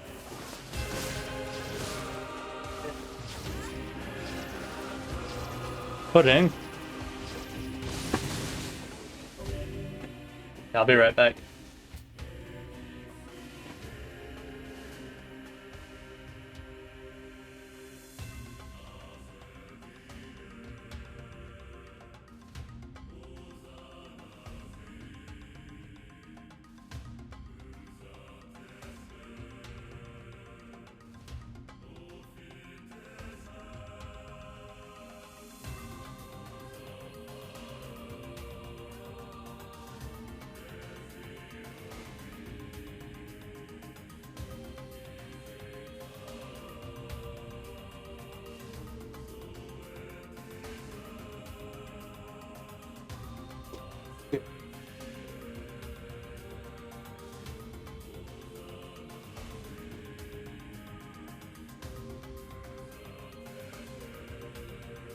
Give me a moment to finish this.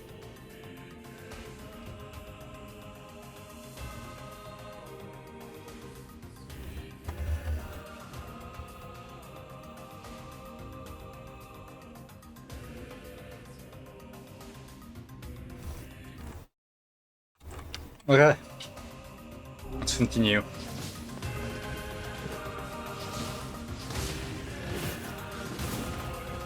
Beat him up.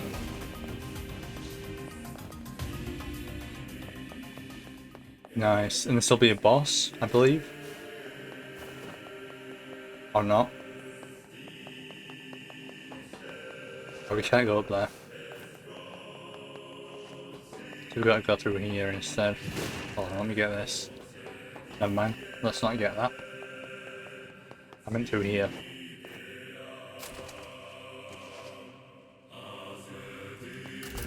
Enemies? No enemies. Puzzles. So many puzzles.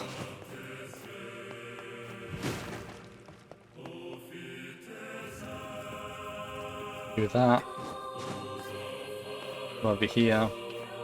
We get you. We'll go around this gap. Push it this way.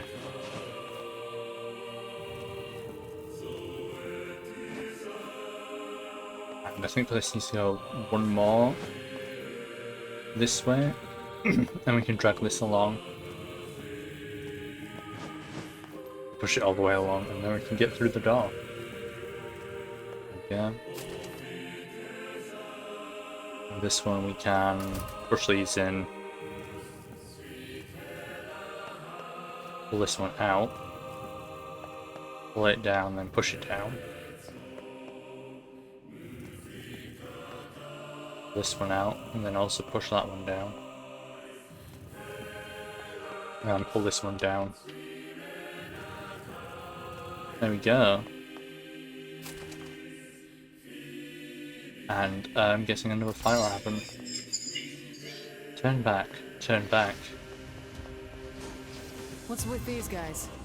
Certainly not your garden variety, Shades. Their bodies aren't fully functional. Say, I've heard of this. A cursed area where incomplete shades gather.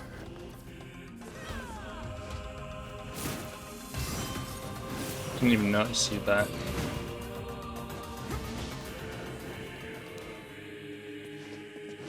I did not see any of those cursed shades, I don't think. Unless those were them.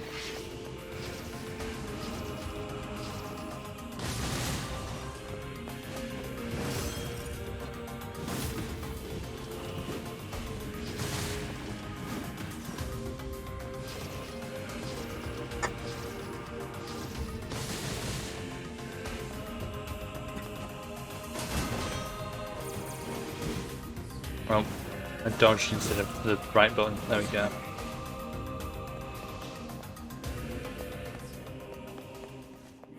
Can't go around that way, so I'll have to go around this way.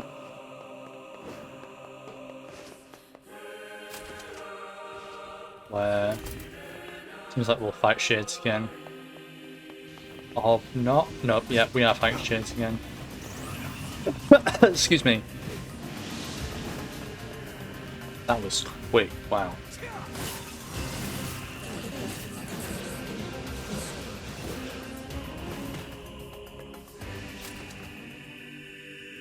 Puzzles! I love puzzles. Actually, can you push both of them? I'll need to pull this one. Go in here, push this one, then pull it.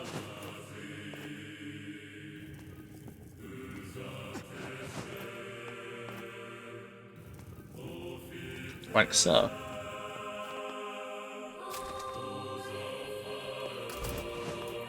This one is basically the same thing.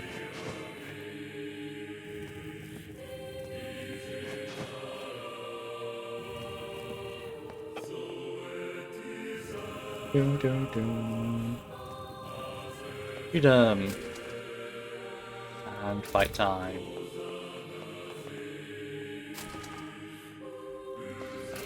Yep.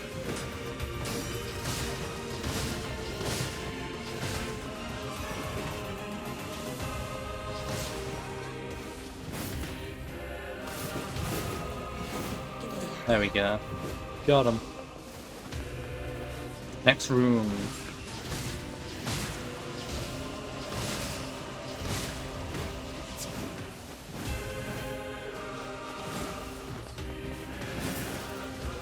Beat him up. Beat him up.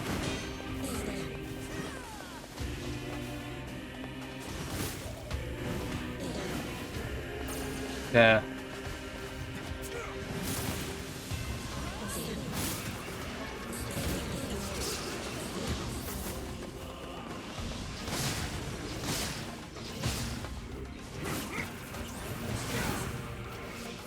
Ow, ow. Please stop.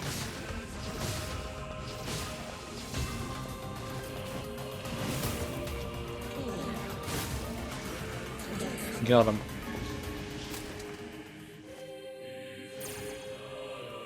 This is where a boss appears. Yep.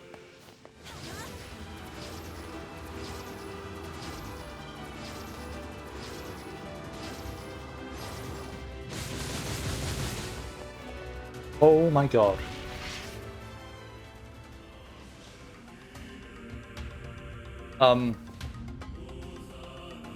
Yeah, I think we're a bit more powerful than we were when we last beat the game.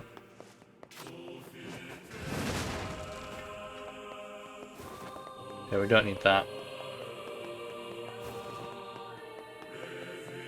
Then we'll go through here. I think.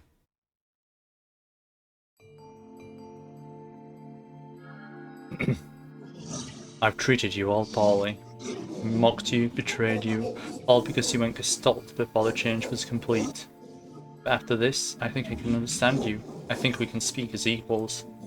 This makes me very happy. I hope we can spend the rest of our life.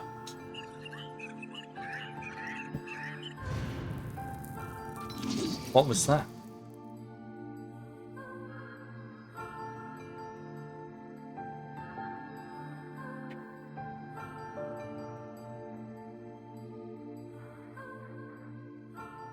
What was that? Was that us? Kaine? Emil? Look, from now on, I'm going to sleep outside with you. Why? I can't accept that you aren't allowed in the village. It's stupid. So you're staging a protest? Fun! Don't waste your time. But it just feels wrong. Well, that's really nice of you, but you still don't have to stay out here with us. Emil. You've got a super important mission. You can't sleep out in the rain. What if you catch a cold? Besides, I like camping with Kaine. Sometimes we sit around the fire and tell stories, or roast... Emil, that's enough. I got a fucking image to maintain. Oops.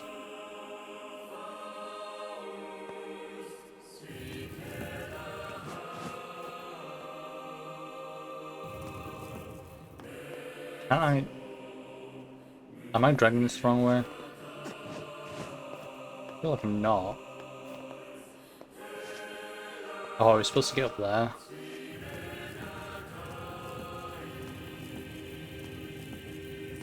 Unless we're supposed to go over here. I think this makes more sense. Yeah, there we go.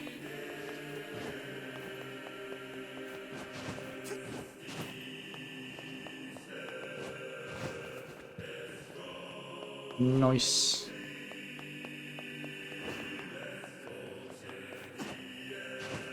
We seem to be surrounded by a mob of helpless puppies.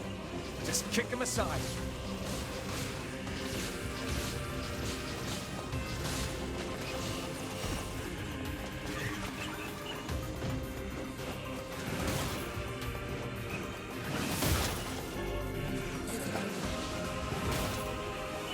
Good. Oh, bye.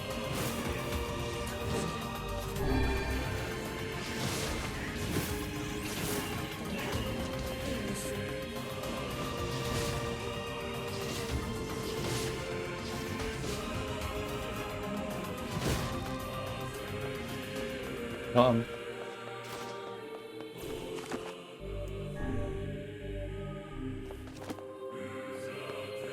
Here we go. This should load something else.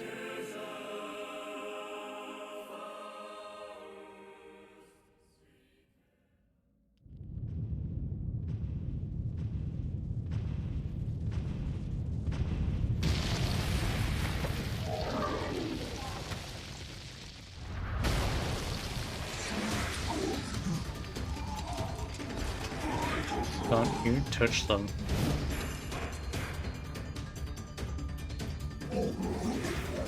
Damn you. What's going on? There's dozens of them!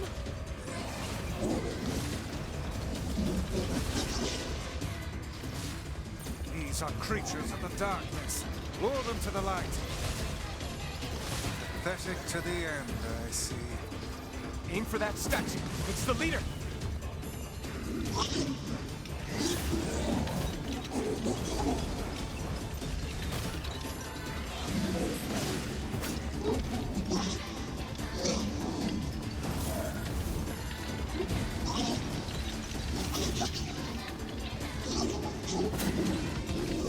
Ow. Let's just stop hurting my friends. You're funny. I'm gonna start crying here.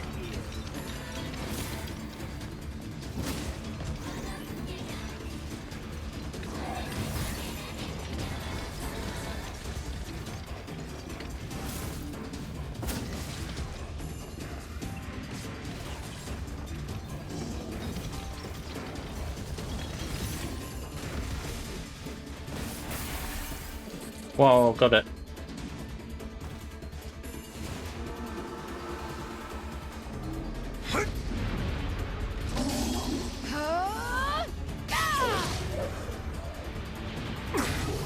I'm expecting more reading to be coming up because Kaine is about to get impaled. The beast.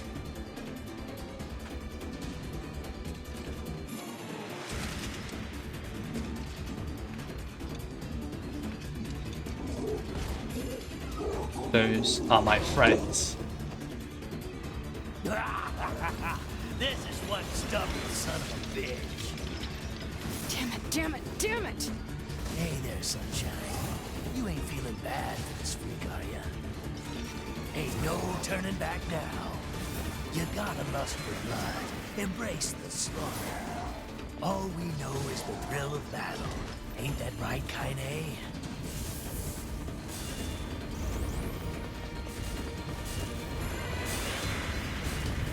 God damn.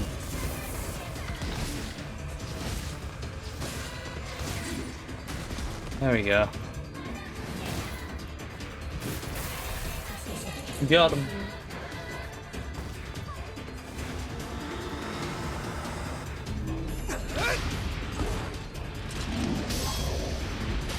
Ah. And there it goes. He's fine, by the way. Somehow.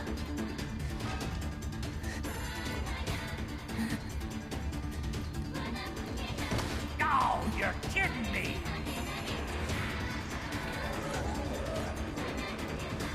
Kaine!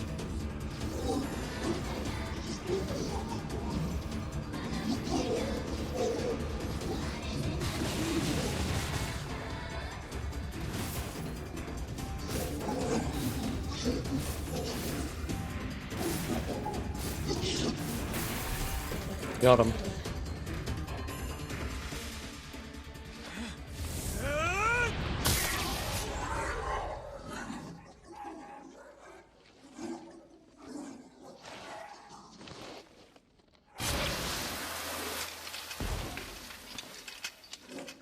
Wild.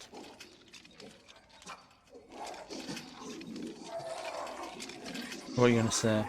The last words.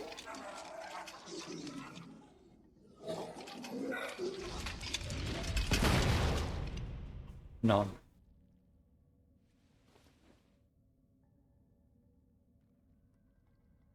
Well, kinda can understand what the shades are saying. Kaine! Are you alright? Kaine! I fear there is little we can do for her. No! Kaine!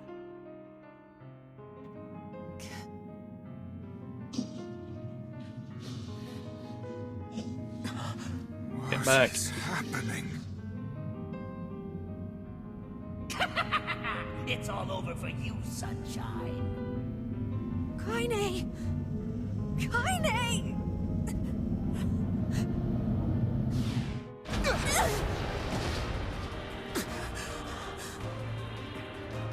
Like my approximate voice was actually pretty correct.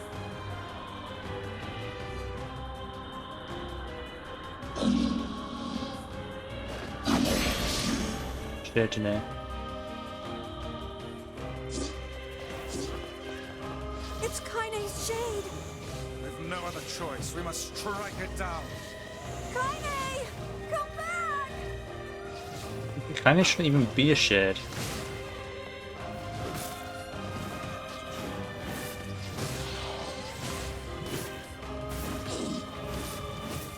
Now, pin her down. Kaine, please! Got ya. Come back to... Oh dear. Stop the berserk kinda within 1 minute. Nice. Kaine! Kaine! Kaine! I couldn't hold it back. I can't be with... We're always going to be Yeah. together, Kaine. If you transform again, we'll just stop it again.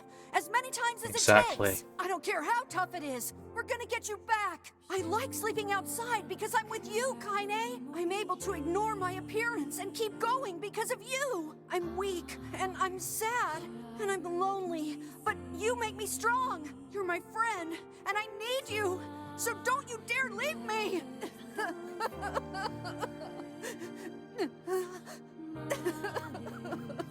All right. Stop crying. And thanks. I'm all right. You're welcome.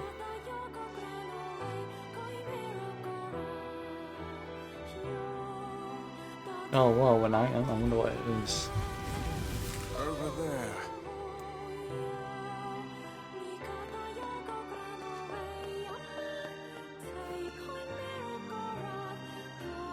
Can we go in there? And what? Beats me. It's got some kind of writing on it, but I don't know what it says. How remarkably useless of you. Yeah. Well, let's go ask Popola. She seems to know a lot.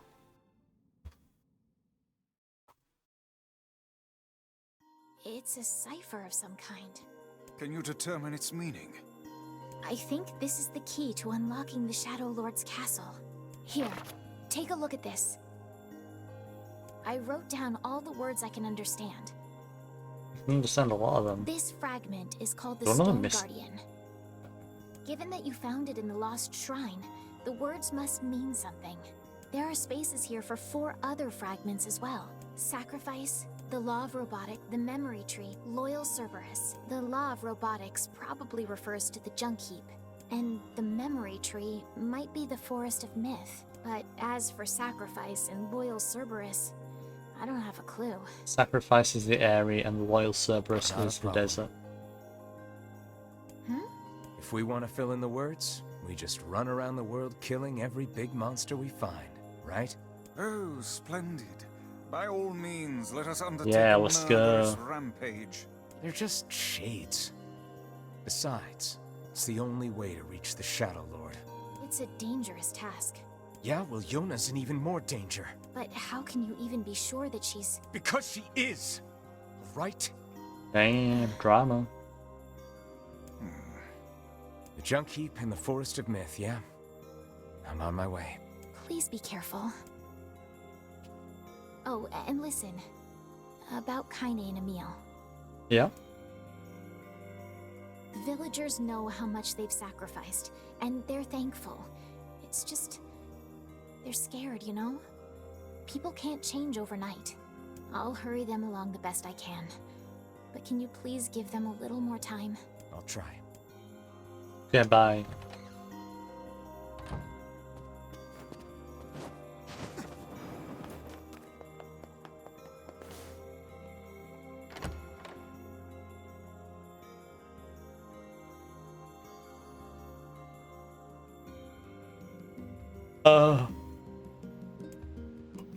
Let's head for the Junk Heap. Popola said we might be... Perhaps we can find a clue at Tubra.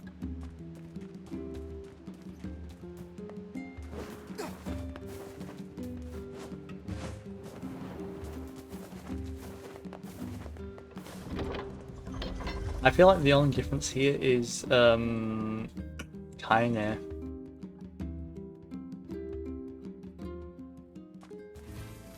we ride boars? Do we have the boar tusk still? We do. That's good.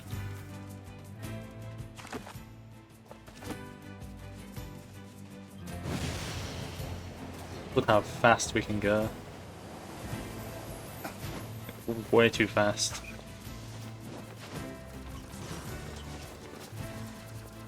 And then we'll just continue up here. And we can't pick any of those up, so we'll just avoid them. Useless.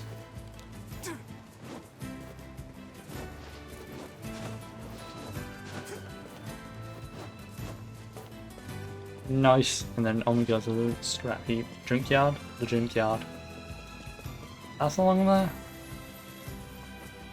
Ah, it's that guy. Wait, is that the lost shrine? Guessing it is. It is, yeah.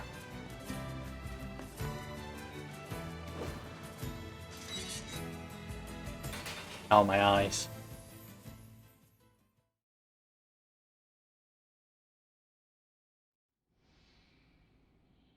See? Oh, yeah, this is the one where... Where'd they go?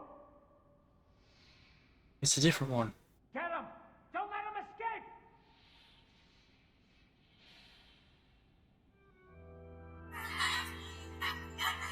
Are you gonna die, Mum?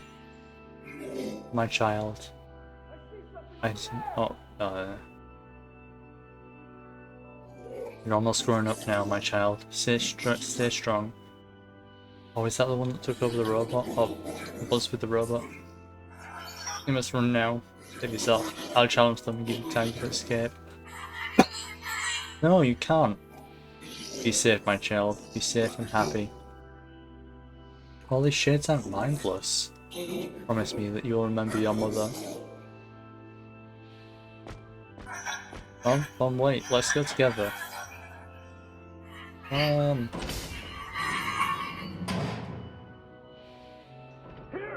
They're in here! Run away, shit. Run away.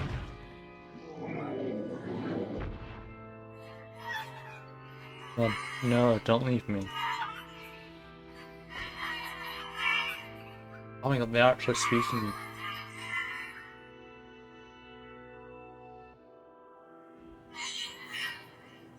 Mum, why? Robot! Who's there? Who are you? I'm Kal-El. What's your name? Military defense robot, P-33. You are an intruder. You must be eliminated. Error. There is something leaking from your eyes.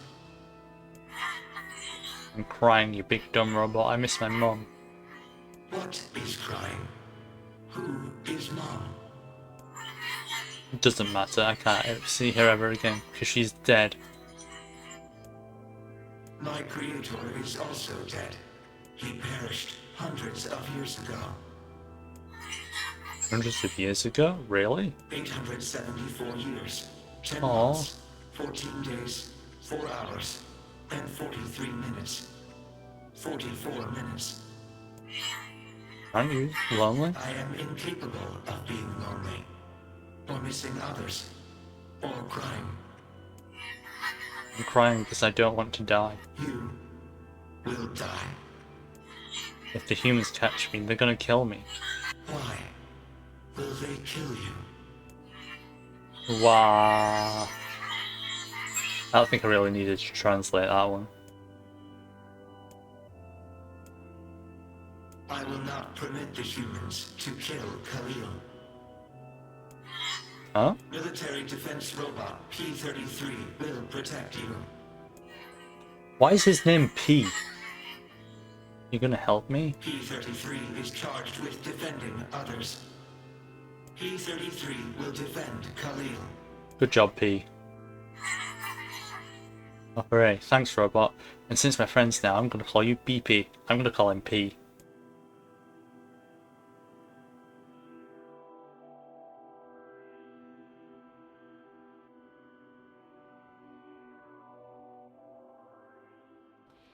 Man, there's gotta be tons of machinery here. Yeah, but I don't know how much we can actually use. Oh, wow. Check this out. It looks brand new. Hey, be careful, all right? This place is dangerous. I'll be fine. Or not. Oh, no. Huh? Look out! Huh?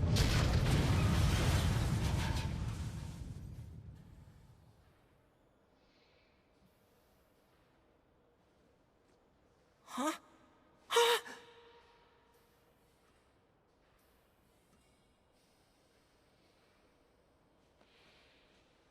Jacob? Oh God, the This can't be happening! Jacob! Jacob!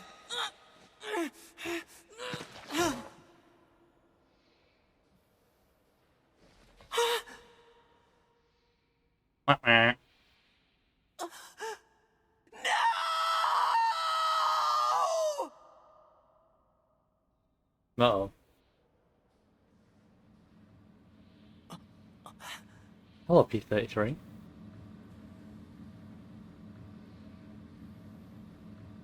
Wasn't even trying to kill you. Wasn't even the robot's fault.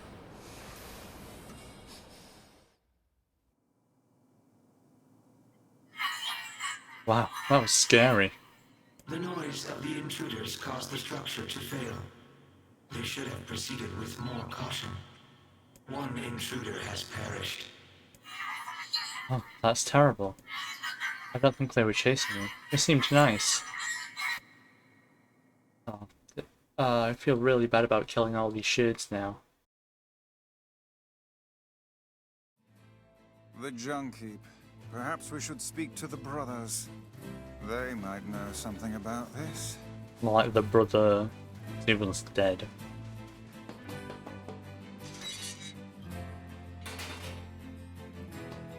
Oh, hey there. It's been a while. You're the little one, aren't you? You've grown up. How fares your brother? Dead. My brother's been dead for 4 years. Oh, okay. Oh, I see. Please forgive the question. It's okay. I need to ask you something. What is it? You heard any rumors about shades around here? Not the little ones. I'm looking for one that's unusually big and powerful. No, I haven't heard about anything like that. But I haven't really been listening. Oh, have you not? All I want is to destroy robots. Wow. Just rip them up. Okay. Never mind then. See you later. Bye. Wait! Yes? I recently got my hands on a weapon. A very powerful My weapon's better than your weapon. I thought you might get some use out of it. Thanks. These things happen the second time around. Oh! Wait, we noticed this? We know this? Why do we notice the second time around? What? This sword has seen better days. Yeah, it's pretty beat up. I mean, there's potential, but it's fairly powerless right now. And I found a better sword. Can you repair it? I can repair anything with the proper materials. If you'll fix it, I'll get the parts. I'm so glad I decided not to throw this out. Kind of weird of you to go. I'm gonna need some memory alloy. Okay. Only the real big enemies on the second basement level have them, so watch yourself. Will do. Also, here's the passcode to get down there. Use it on the elevator. You got it. Unless it was just like a small nod to it being like the second time round. I'm gonna need only the real big. You got. By the. What can I help you with? Strengthened weapons, forging, phoenix sword. Oh, excuse me. Gold ore, giant egg. I don't know where you'd get either of those. Okay.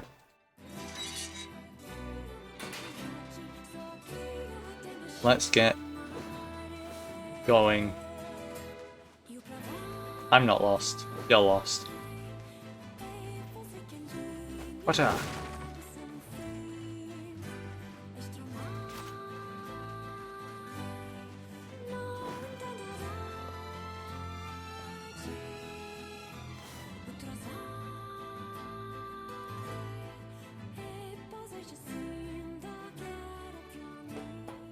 It's a shame Okay, about the old time lad. to fight. Was but a child. Sounds like you went into a dangerous area for the sake of the business.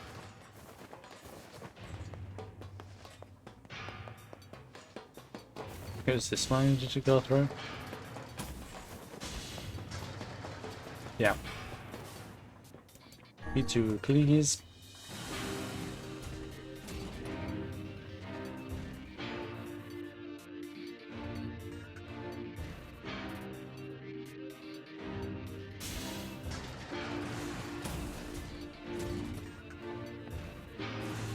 The elder brother postponed his joy for the sake of his sibling.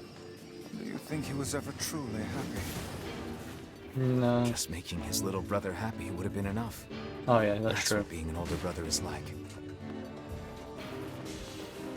A bomb.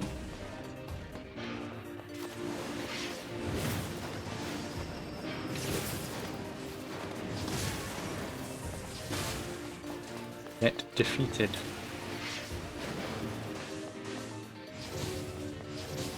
Not missing. Thank you.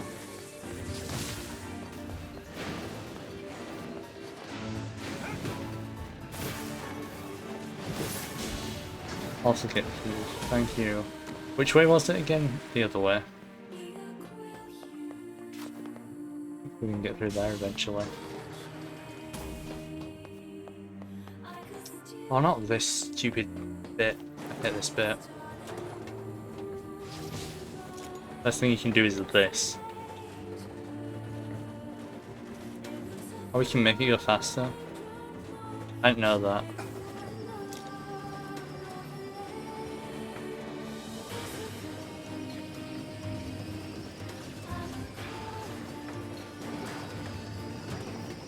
Faster we go.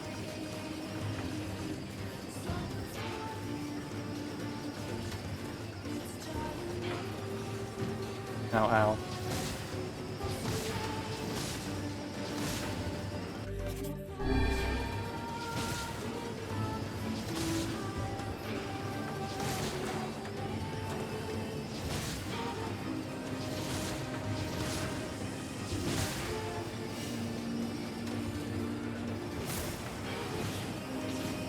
Pew.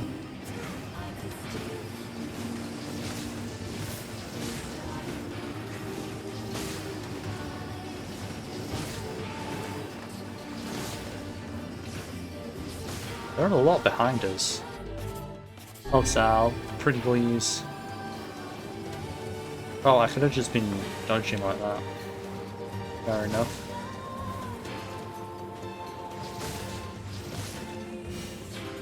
Nice. Made it. And I guess we go this way. Or not. Okay, now. Door is broken and will not open.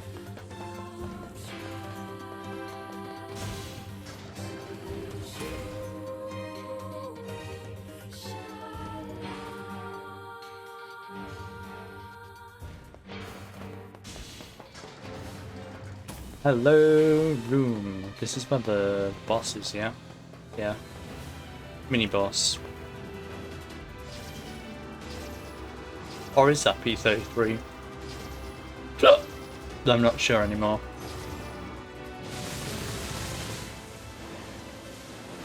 Instantly killed. Well, we got the memory alloy we needed.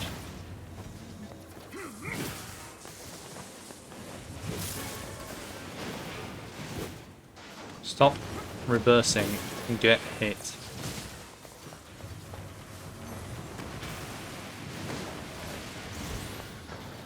Nice. I'll take all of this.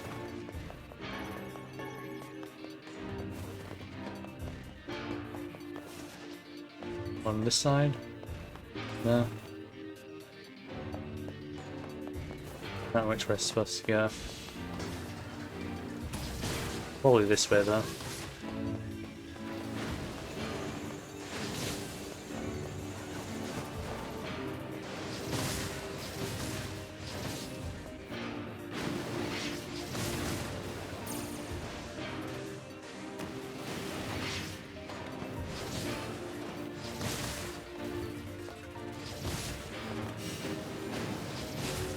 Got him.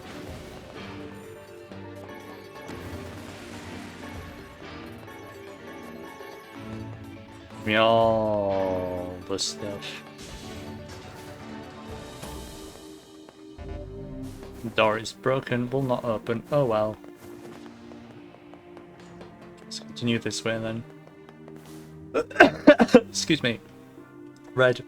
Red. That one's green. That one's green.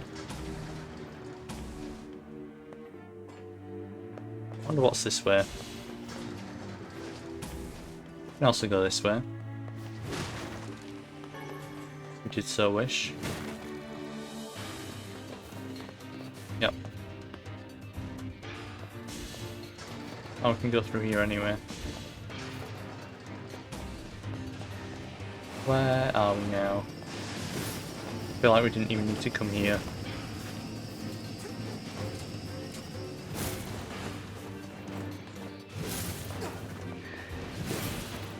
Got him.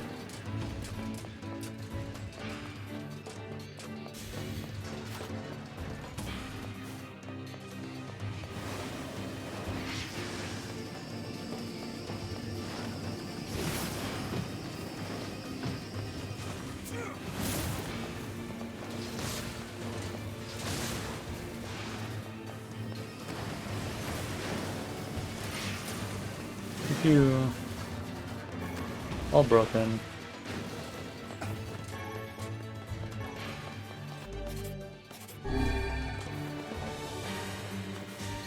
Can we use the bombs on that?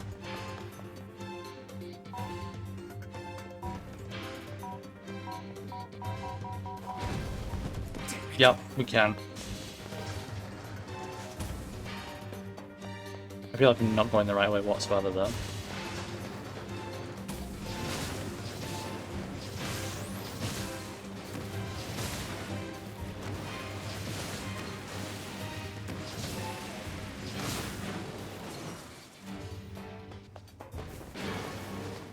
This is okay, kinda.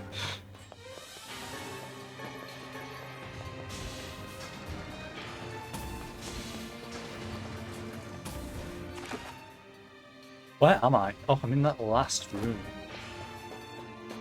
Since there'll be another boss fight then.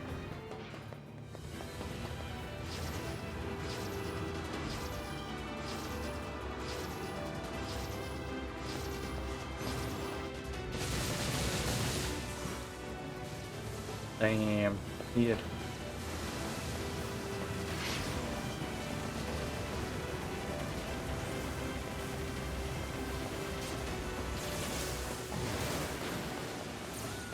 Also defeated. I'm guessing it's one more.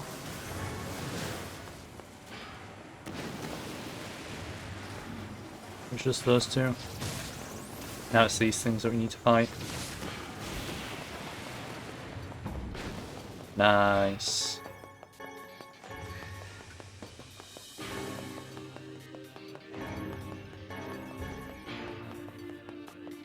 I'm so lost currently. Need to get to that tunnel.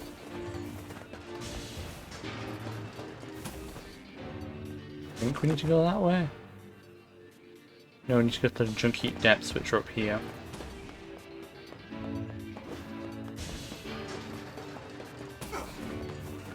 So, yeah, left. Take a left here.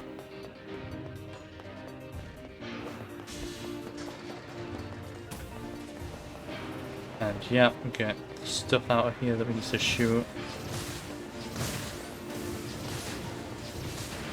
Got him.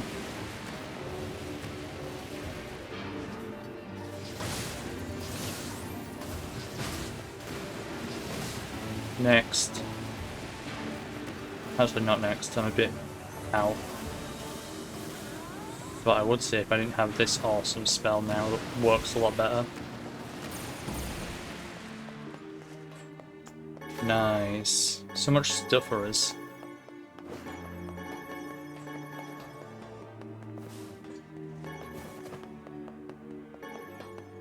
Hey, there we go.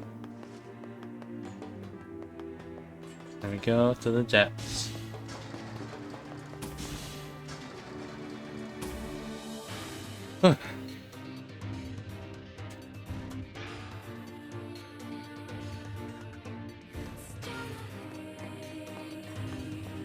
Let's go.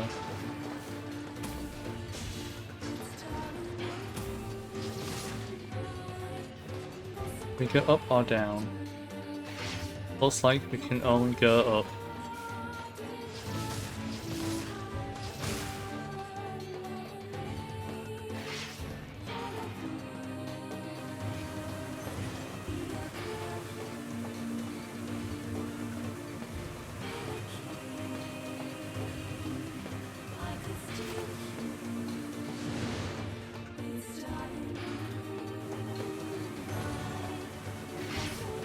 Pew pew. Get shot at. Pew pew.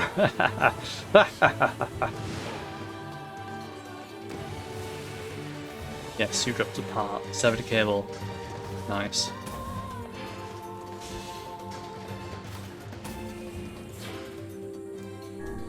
One F, please.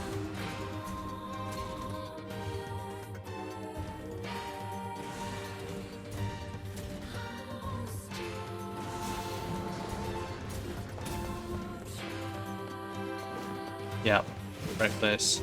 Wait, you can. Oh, okay, cool.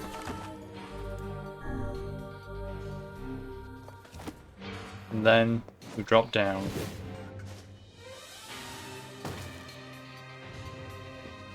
We do this fight that I kind of don't really want to do anymore.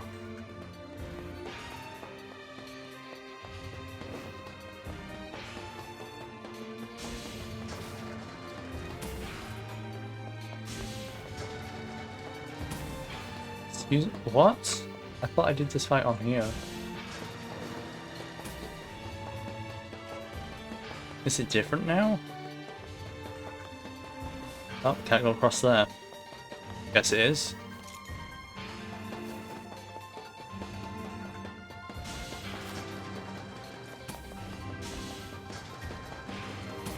Hello, please take me to surface?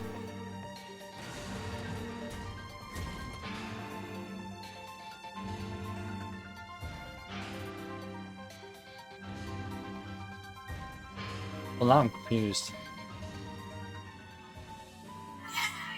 Okay, ready? What's a ship? A large seagoing vessel that carries freight and passengers over bodies of water. Yay, you're so great, BP. You've learned so much.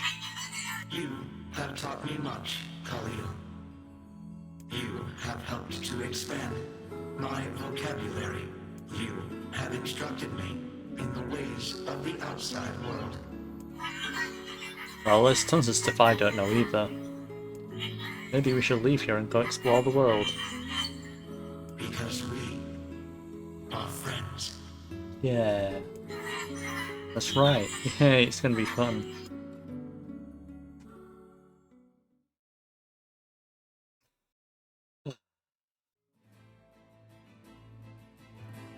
Where the hell are we?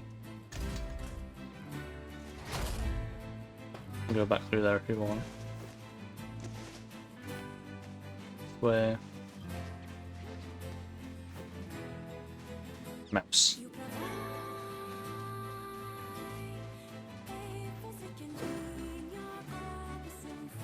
We didn't do the boss fight?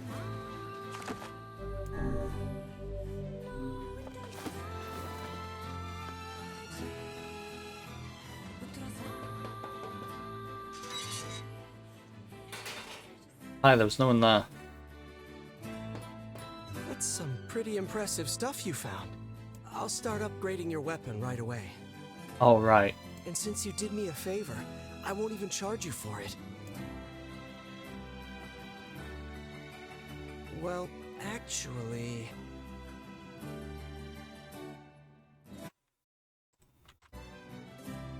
this is gonna take a little more time than I thought. No sense in you waiting around. I'll send you a letter once it's ready. That would be great.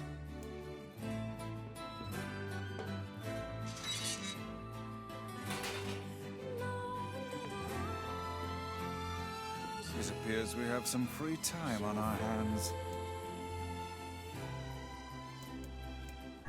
Popola said we might be able... You will forgive...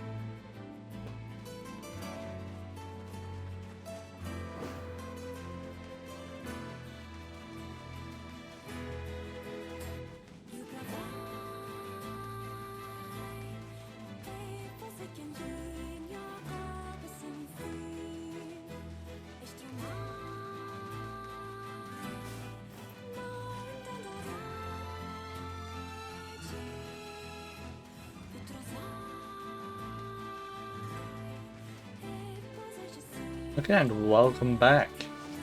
Right, let's do this. God. When a son brought a chick home with him, it makes little chirps and balls me around. It's just the cutest thing ever. Right, well. The Forest of Myth again. For the fourth time? And it's the second time around of the world.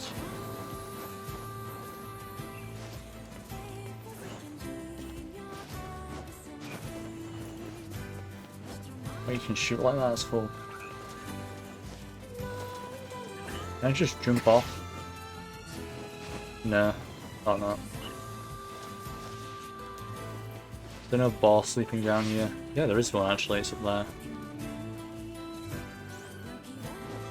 Bonk, bonk, 4 time. Sorry.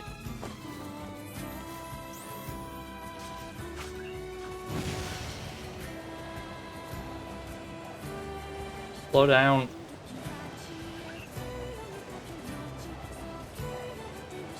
What I would say if I wanted you to, but don't. What? Let's run.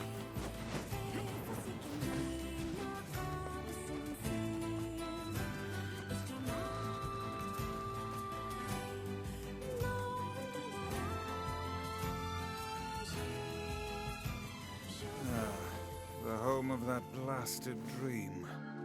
Yeah. It should be fine. Truly a nightmare I hope never to experience again. I hear you. Actually, I might experience it again. Oh, hello. How are things? Yeah. Want to know if anything unusual is happening?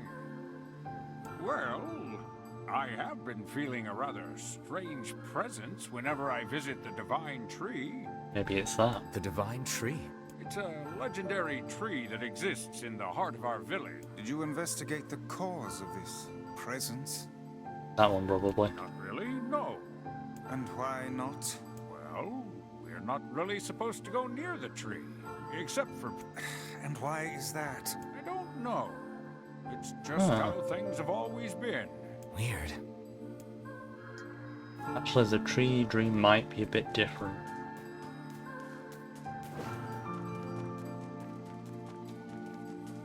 We are the grass, the trees, the woods. Why do we seem to encounter nothing but odd people lately? You should talk, Vice. As if Grimoire Vice is capable of spouting such nonsense. Hang on. I don't think it's done. Is the dark entity that governs all memories. May the words form themselves to your liking. Does that mean it'll tell us what we want to know? That'd be nice. And here we go. Excuse me. Black, your darkness, painted over everything. Words scattered here and there across the blackness. Kind words, difficult words, amorous words, all sparkling in the dark like jewels. The words were few now, but time was shorter. Grabbing the words in desperation, the tree turned to the sky. "This is wrong," whispered the tree in the voice of winds through the leaves. "This is not how it was supposed to be. The plan has failed." Once, long ago, the tree had remembered everything about the world. This was its task, its function, its purpose. It shivered with something approaching joy as it collected memories of mankind. This was no accident. Emotions were as much a part of the tree's root and bark. Memories collected on like dew on the thick green leaves of the tree, and once they had formed a web that spanned the entire world. Words collapsed into sunlight before passing through the leaves and into the pool of memory. From the pool, the words joined together to form colonies. The colonies united into whirlpools of light, and the light coalesced into stars.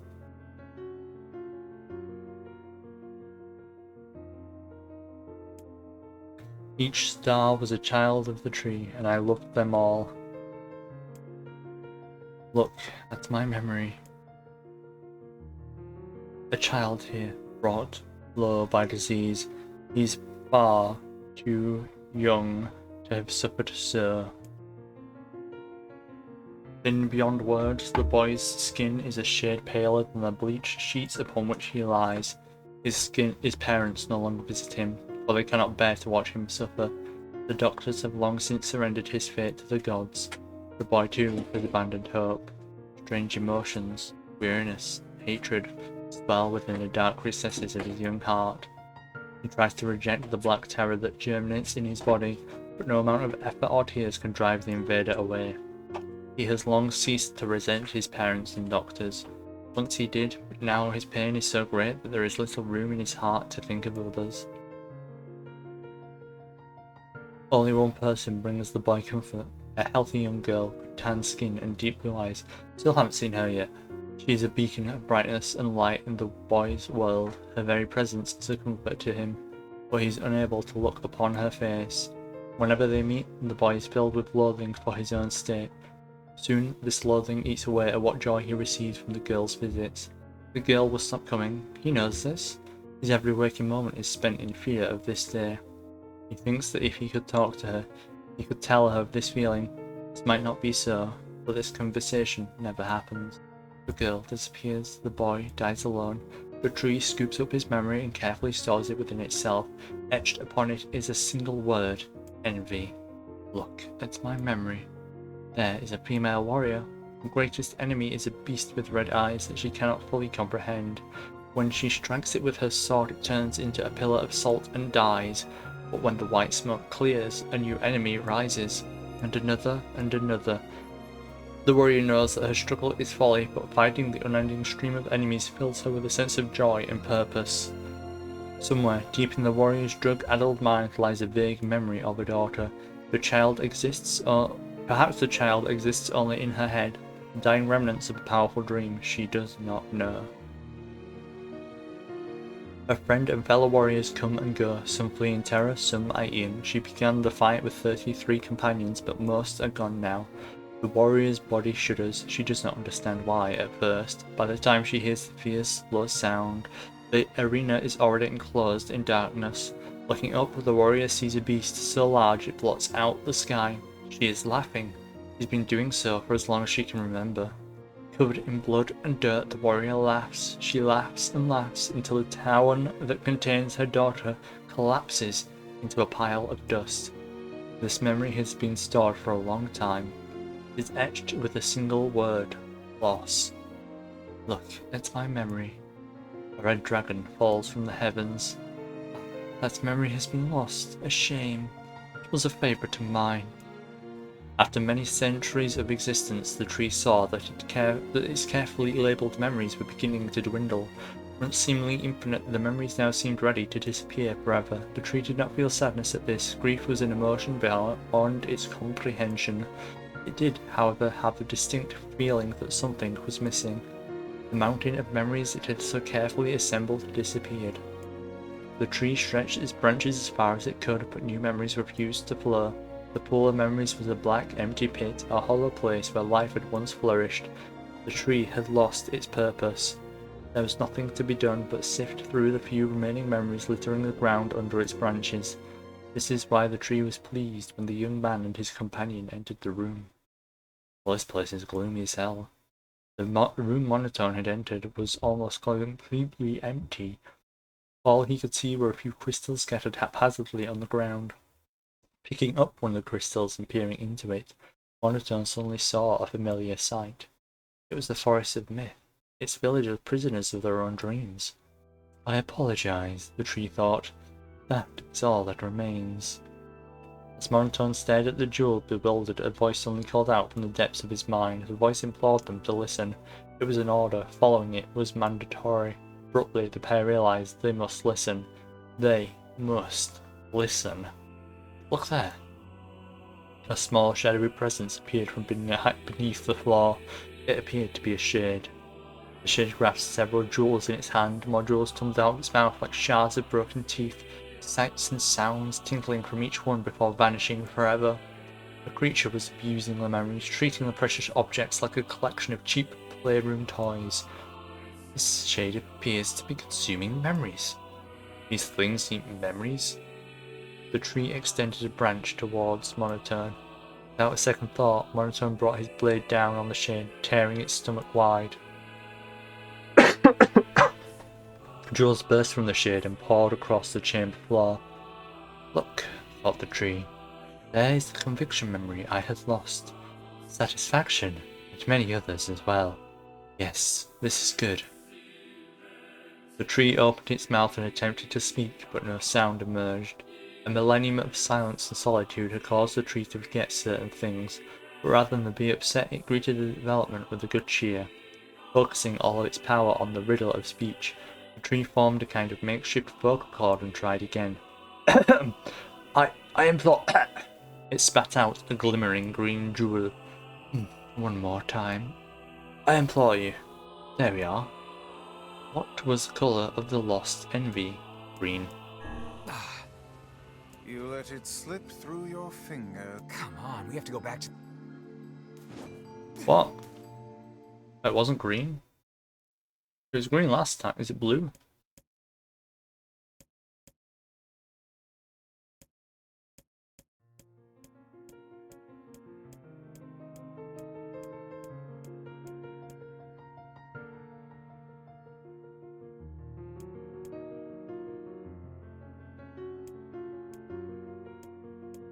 It changes?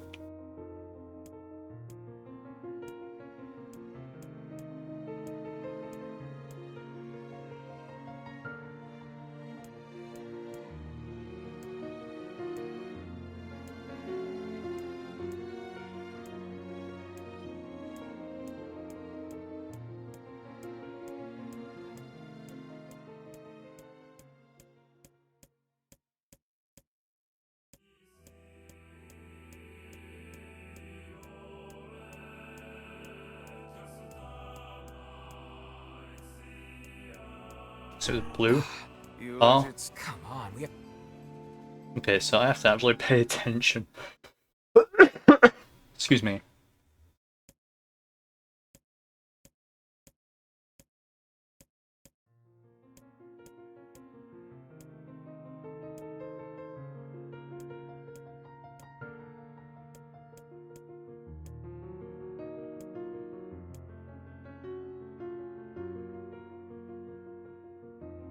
You blue eyes?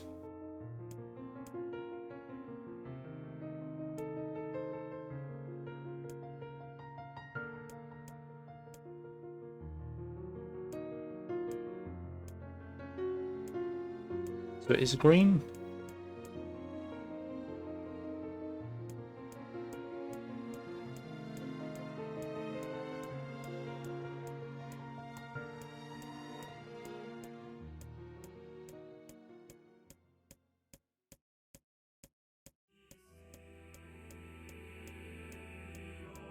I hope you all can read this. It was brown.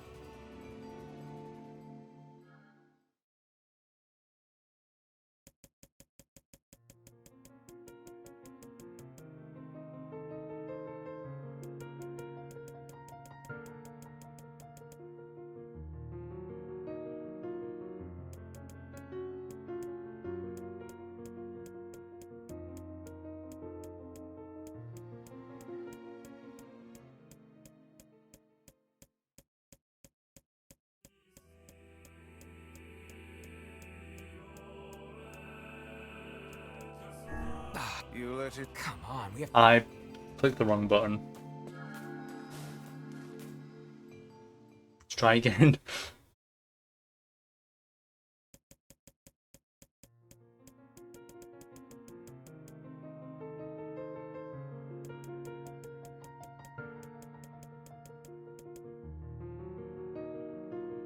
This is brown then.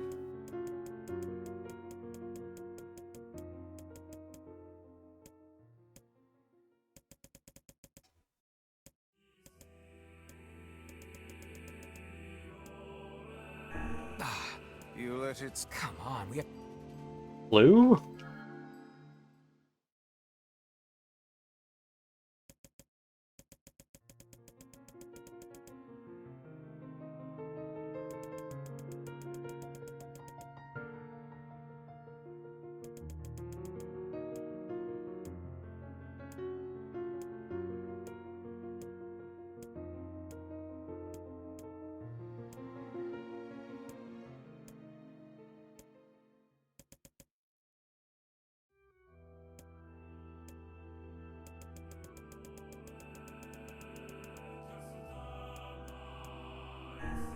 You let... Come on, we... I think I've tried all of the options now.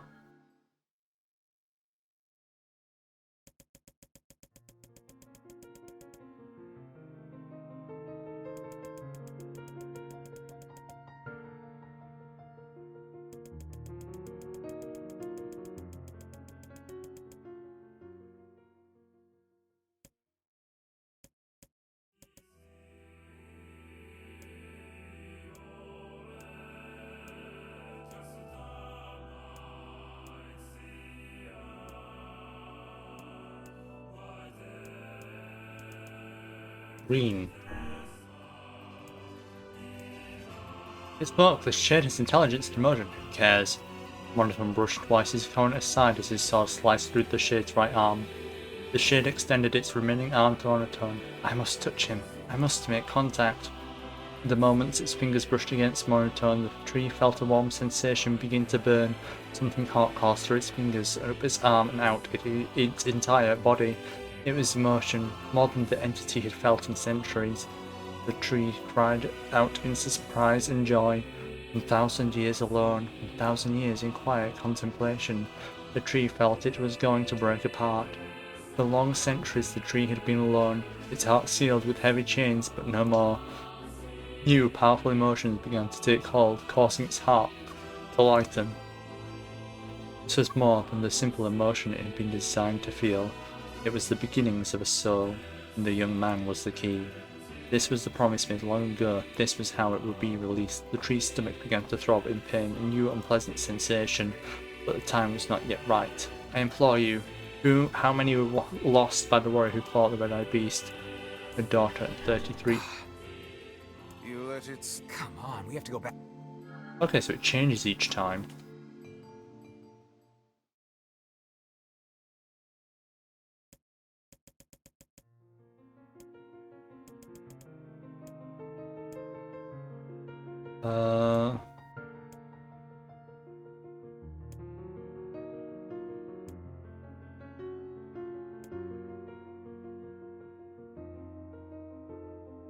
Oh, it does change. Okay, she got brown eyes this time.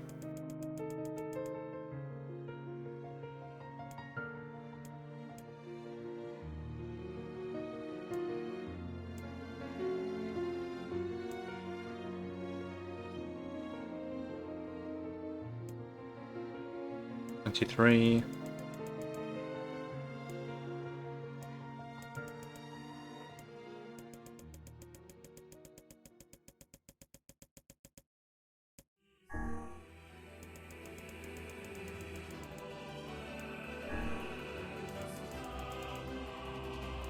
Yeah, no.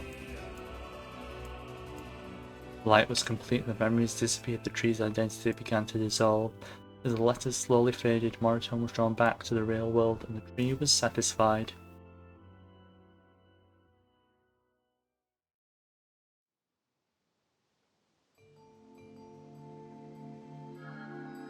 What in the... I never realized shades were capable of rational thought. I don't care if they can tap dance and play the fiddle.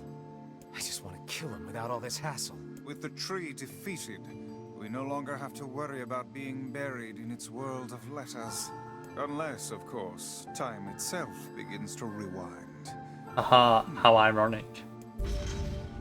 Because it has, and I'm back in the past. Am I the one causing you to go through this again?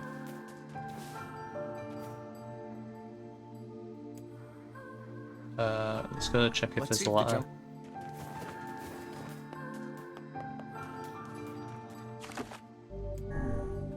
Save the game. And then we'll travel to the Junk Keep by boar.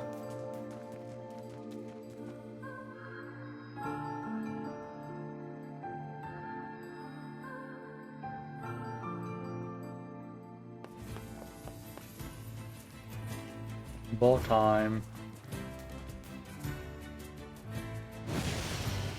Let's not miss. There we go. I don't know how to slow down. I don't need to get bumped into. That's kind of mean now that I think about just everything, really. That was kind of mean of you, though. Please don't do that again.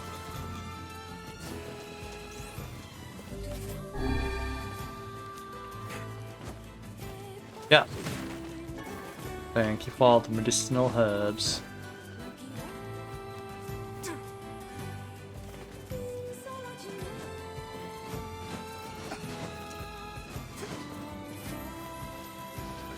Up we go.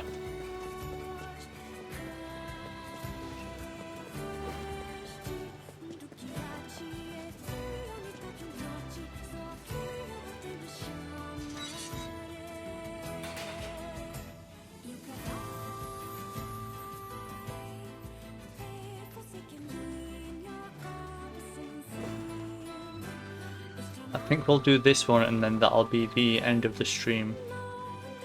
Oh. So I'll continue with this quest, and once we get the, well, I guess the option to go speak to someone else, that's when we'll finish. Oh.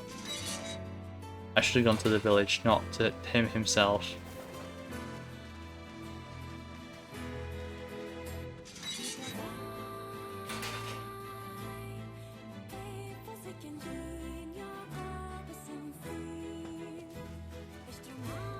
Can I like jump down? I'd rather not be bothered with all this fuss. Like, boing. Oh, I can? That makes things so much easier. Come on, get up. Time for work. We're literally just going across the plains.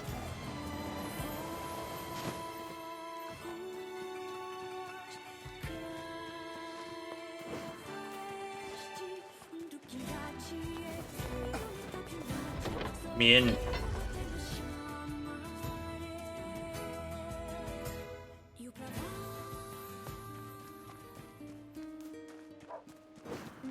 Oh yeah, we're going to a house.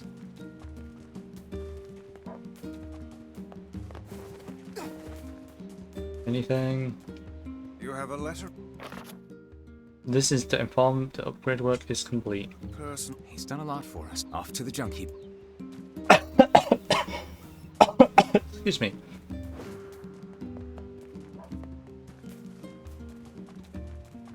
Off to the junk heap then. Off to the junk heap we go.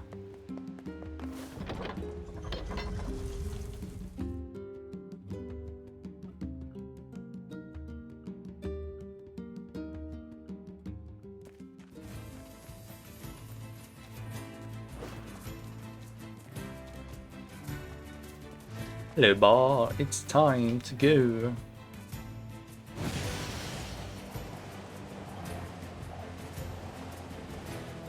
Not this way. This way. Oh yeah, I forgot you can bar drift as well. Well. You got him.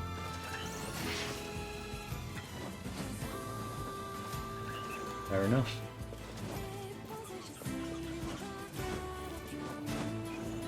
Oh, that's rubbish.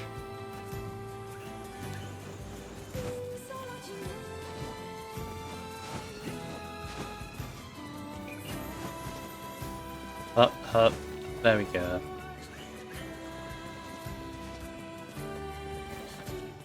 Off we go, yeah, let's start running.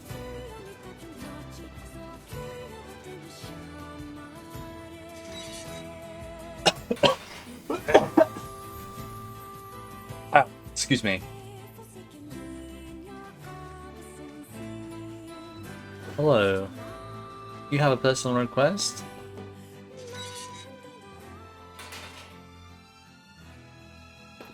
Hey there. Great. Thank You know, with a weapon like that, You were going to say? I need to ask you for a favor. Oh, yeah? I want you to avenge my brother. Do it yourself. That is a rather ponderous favor. It's my mission. It's the whole reason I've been creating these weapons for the past 4 years. Fish. Bad weapon. I don't care about money. I only care about making a weapon strong enough to kill those bastards. Which bastards? The ones in the mountain. That little shade and his robot. A shade has joined Most of forces them. with a robot? There's a shade in there? Yes.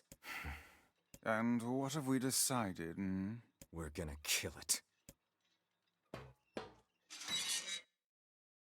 Kind of ruthless, yeah. Yeah.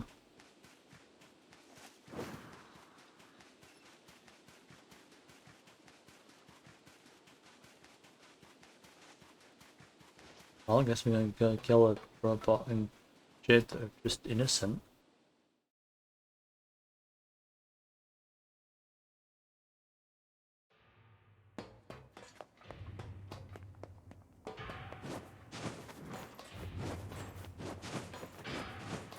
I'm so good at video game.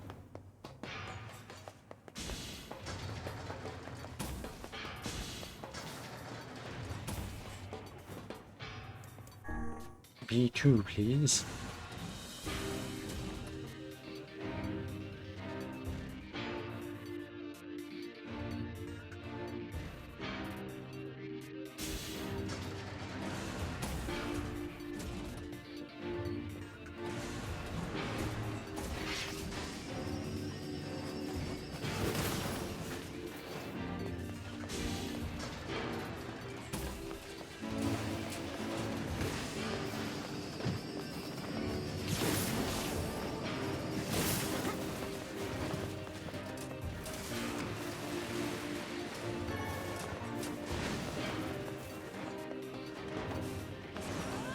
Oh, nice.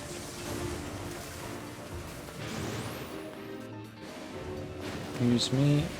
Actually, let's collect these. Just in case.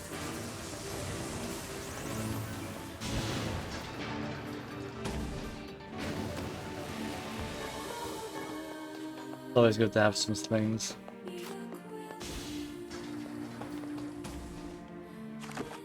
Unlock this area if we want to as well, but let's do that later, I guess.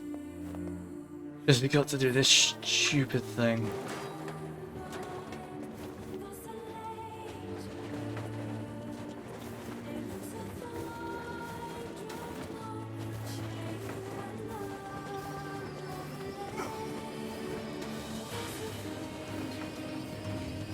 Go, go, go.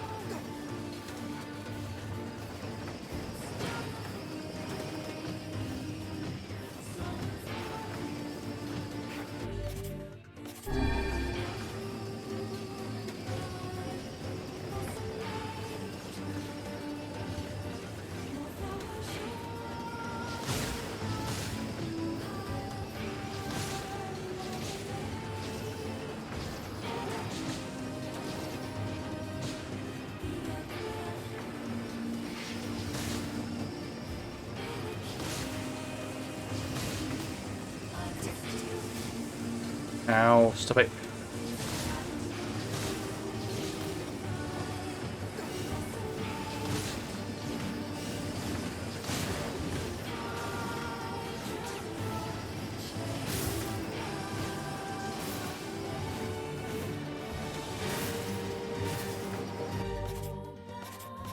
Health salve.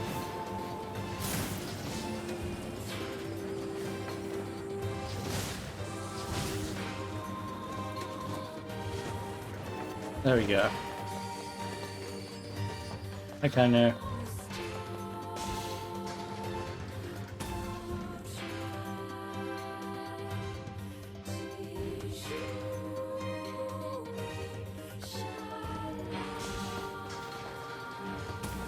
And it's you again.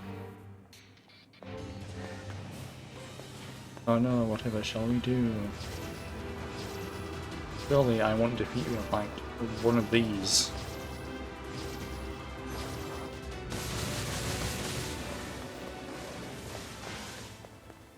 Wah wah wah. Wah wah wah. Wah wah wah. Wah wah wah. Wah wah wah. Wah wah wah. Wah wah wah. Got him.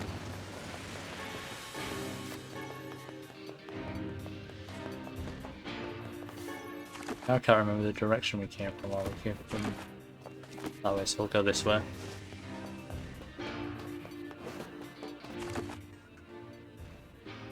We'll go right.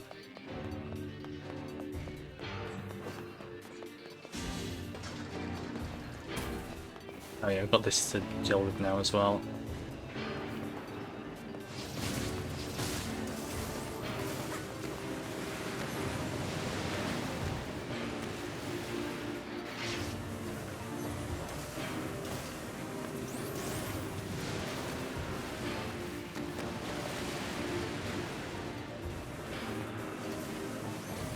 Bye bye.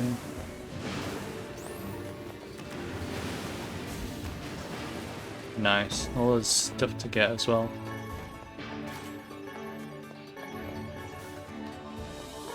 Thank you.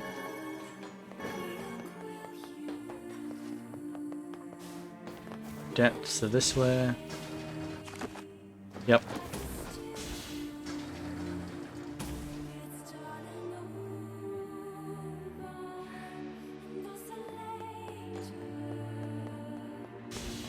And very kindly.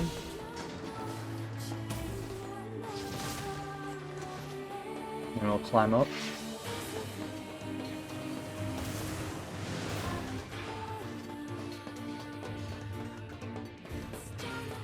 Hello. I've never heard of a shade living with a machine. What's that about? No idea. Don't know, don't care. All that matters is that we kill them both. Maybe not a good idea.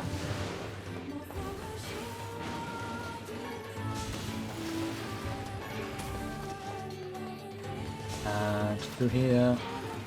Next floor, please. 1F.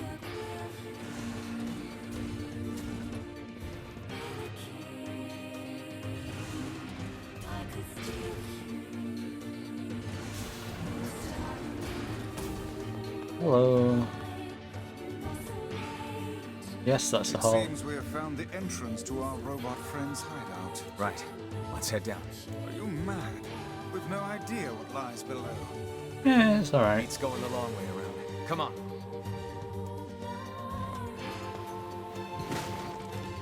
It should have. Let's save. I should be babbling the feet in a few hits. Excuse me.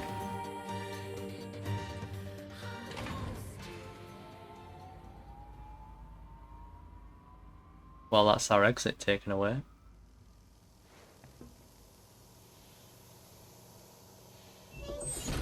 IP33.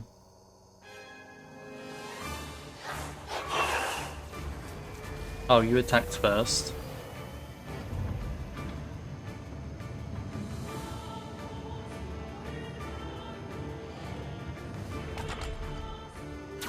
Intruder detected.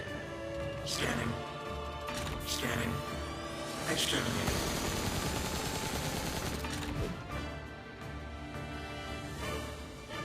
Looks like we found it. Good lord, it's enormous. Intruder detected. Scanning. Scanning.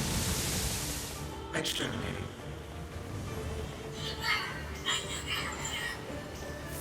Look at the shade! That thing is commanding the robot somehow. Aim for the legs! Knock it down! Knock it Take out down. the shade!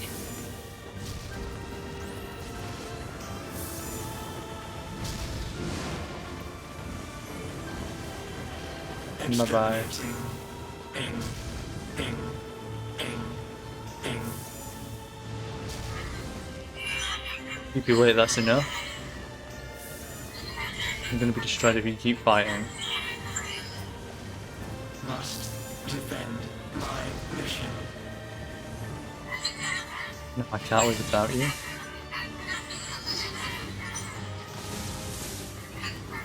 I don't want to be alone again. No, damn it. That's a shade. It's a shade! Kill him. Kill him. Feel the hate inside you.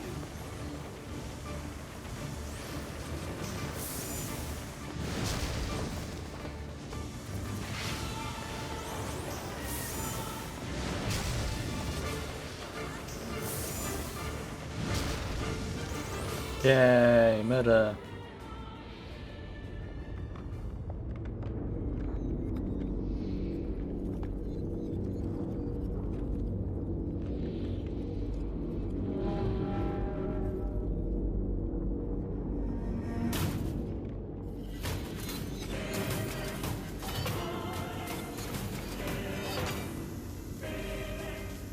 Oh damn. Exterminating. Ing.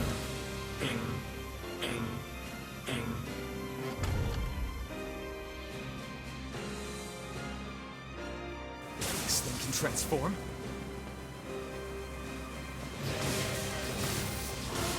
Apparently so. We gotta focus on the wings.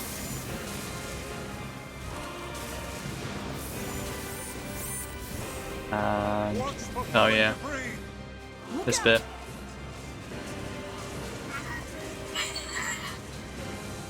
Escape. What are you doing? Escape. Escape? Oh. Escape. Go. See the world. Earl. No, you can. Stop now. You've done enough. Must protect. Must fight. I'm kind of sad. Where do you think you're going? Yep.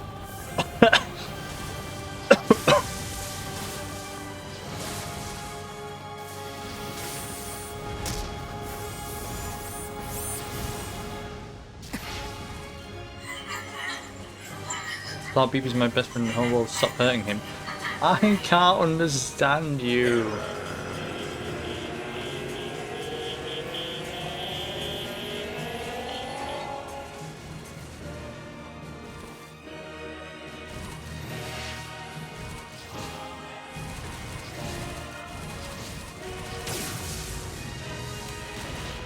I don't want to do this.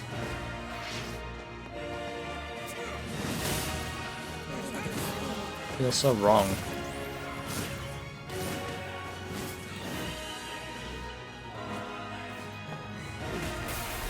Oh.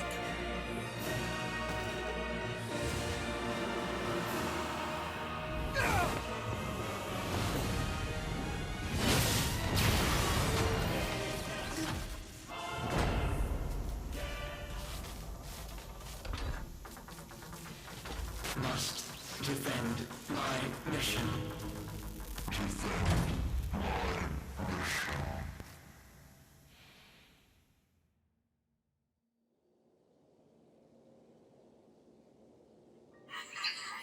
BP, I'm sorry, I'm not strong enough. I want to be with you forever. Khalil. Together. I heard all this all the time. Alone. Deeply. Cry.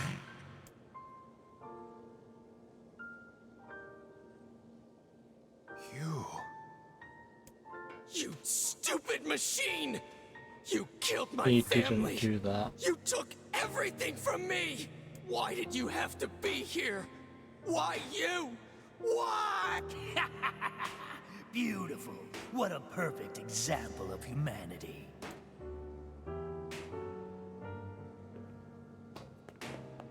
Hey, come on.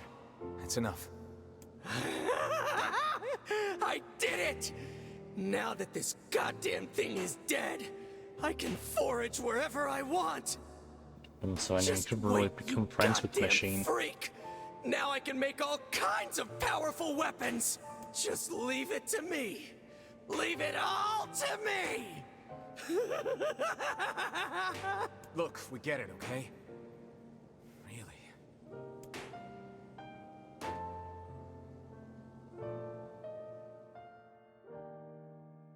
Oh look, it's Yona's diary. Hello. Bye. Hatred and madness will never heal a wounded heart. Maybe it's just all he's capable of right now. Maybe. Revenge is a fool's errand. Yeah, I know. He's saying that to us. The double meaning there, double entendre. Right.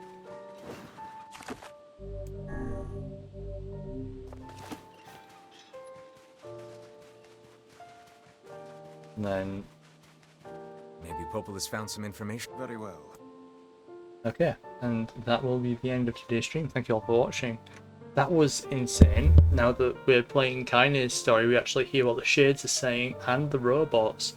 We get a bit more backstory about Grimoire Weiss being protected, how the Shades came to be, but they're still sentient, and that the robots are also sentient. At least P-33 became sentient. But yeah, that'll be in the end stream. Thank you all for watching.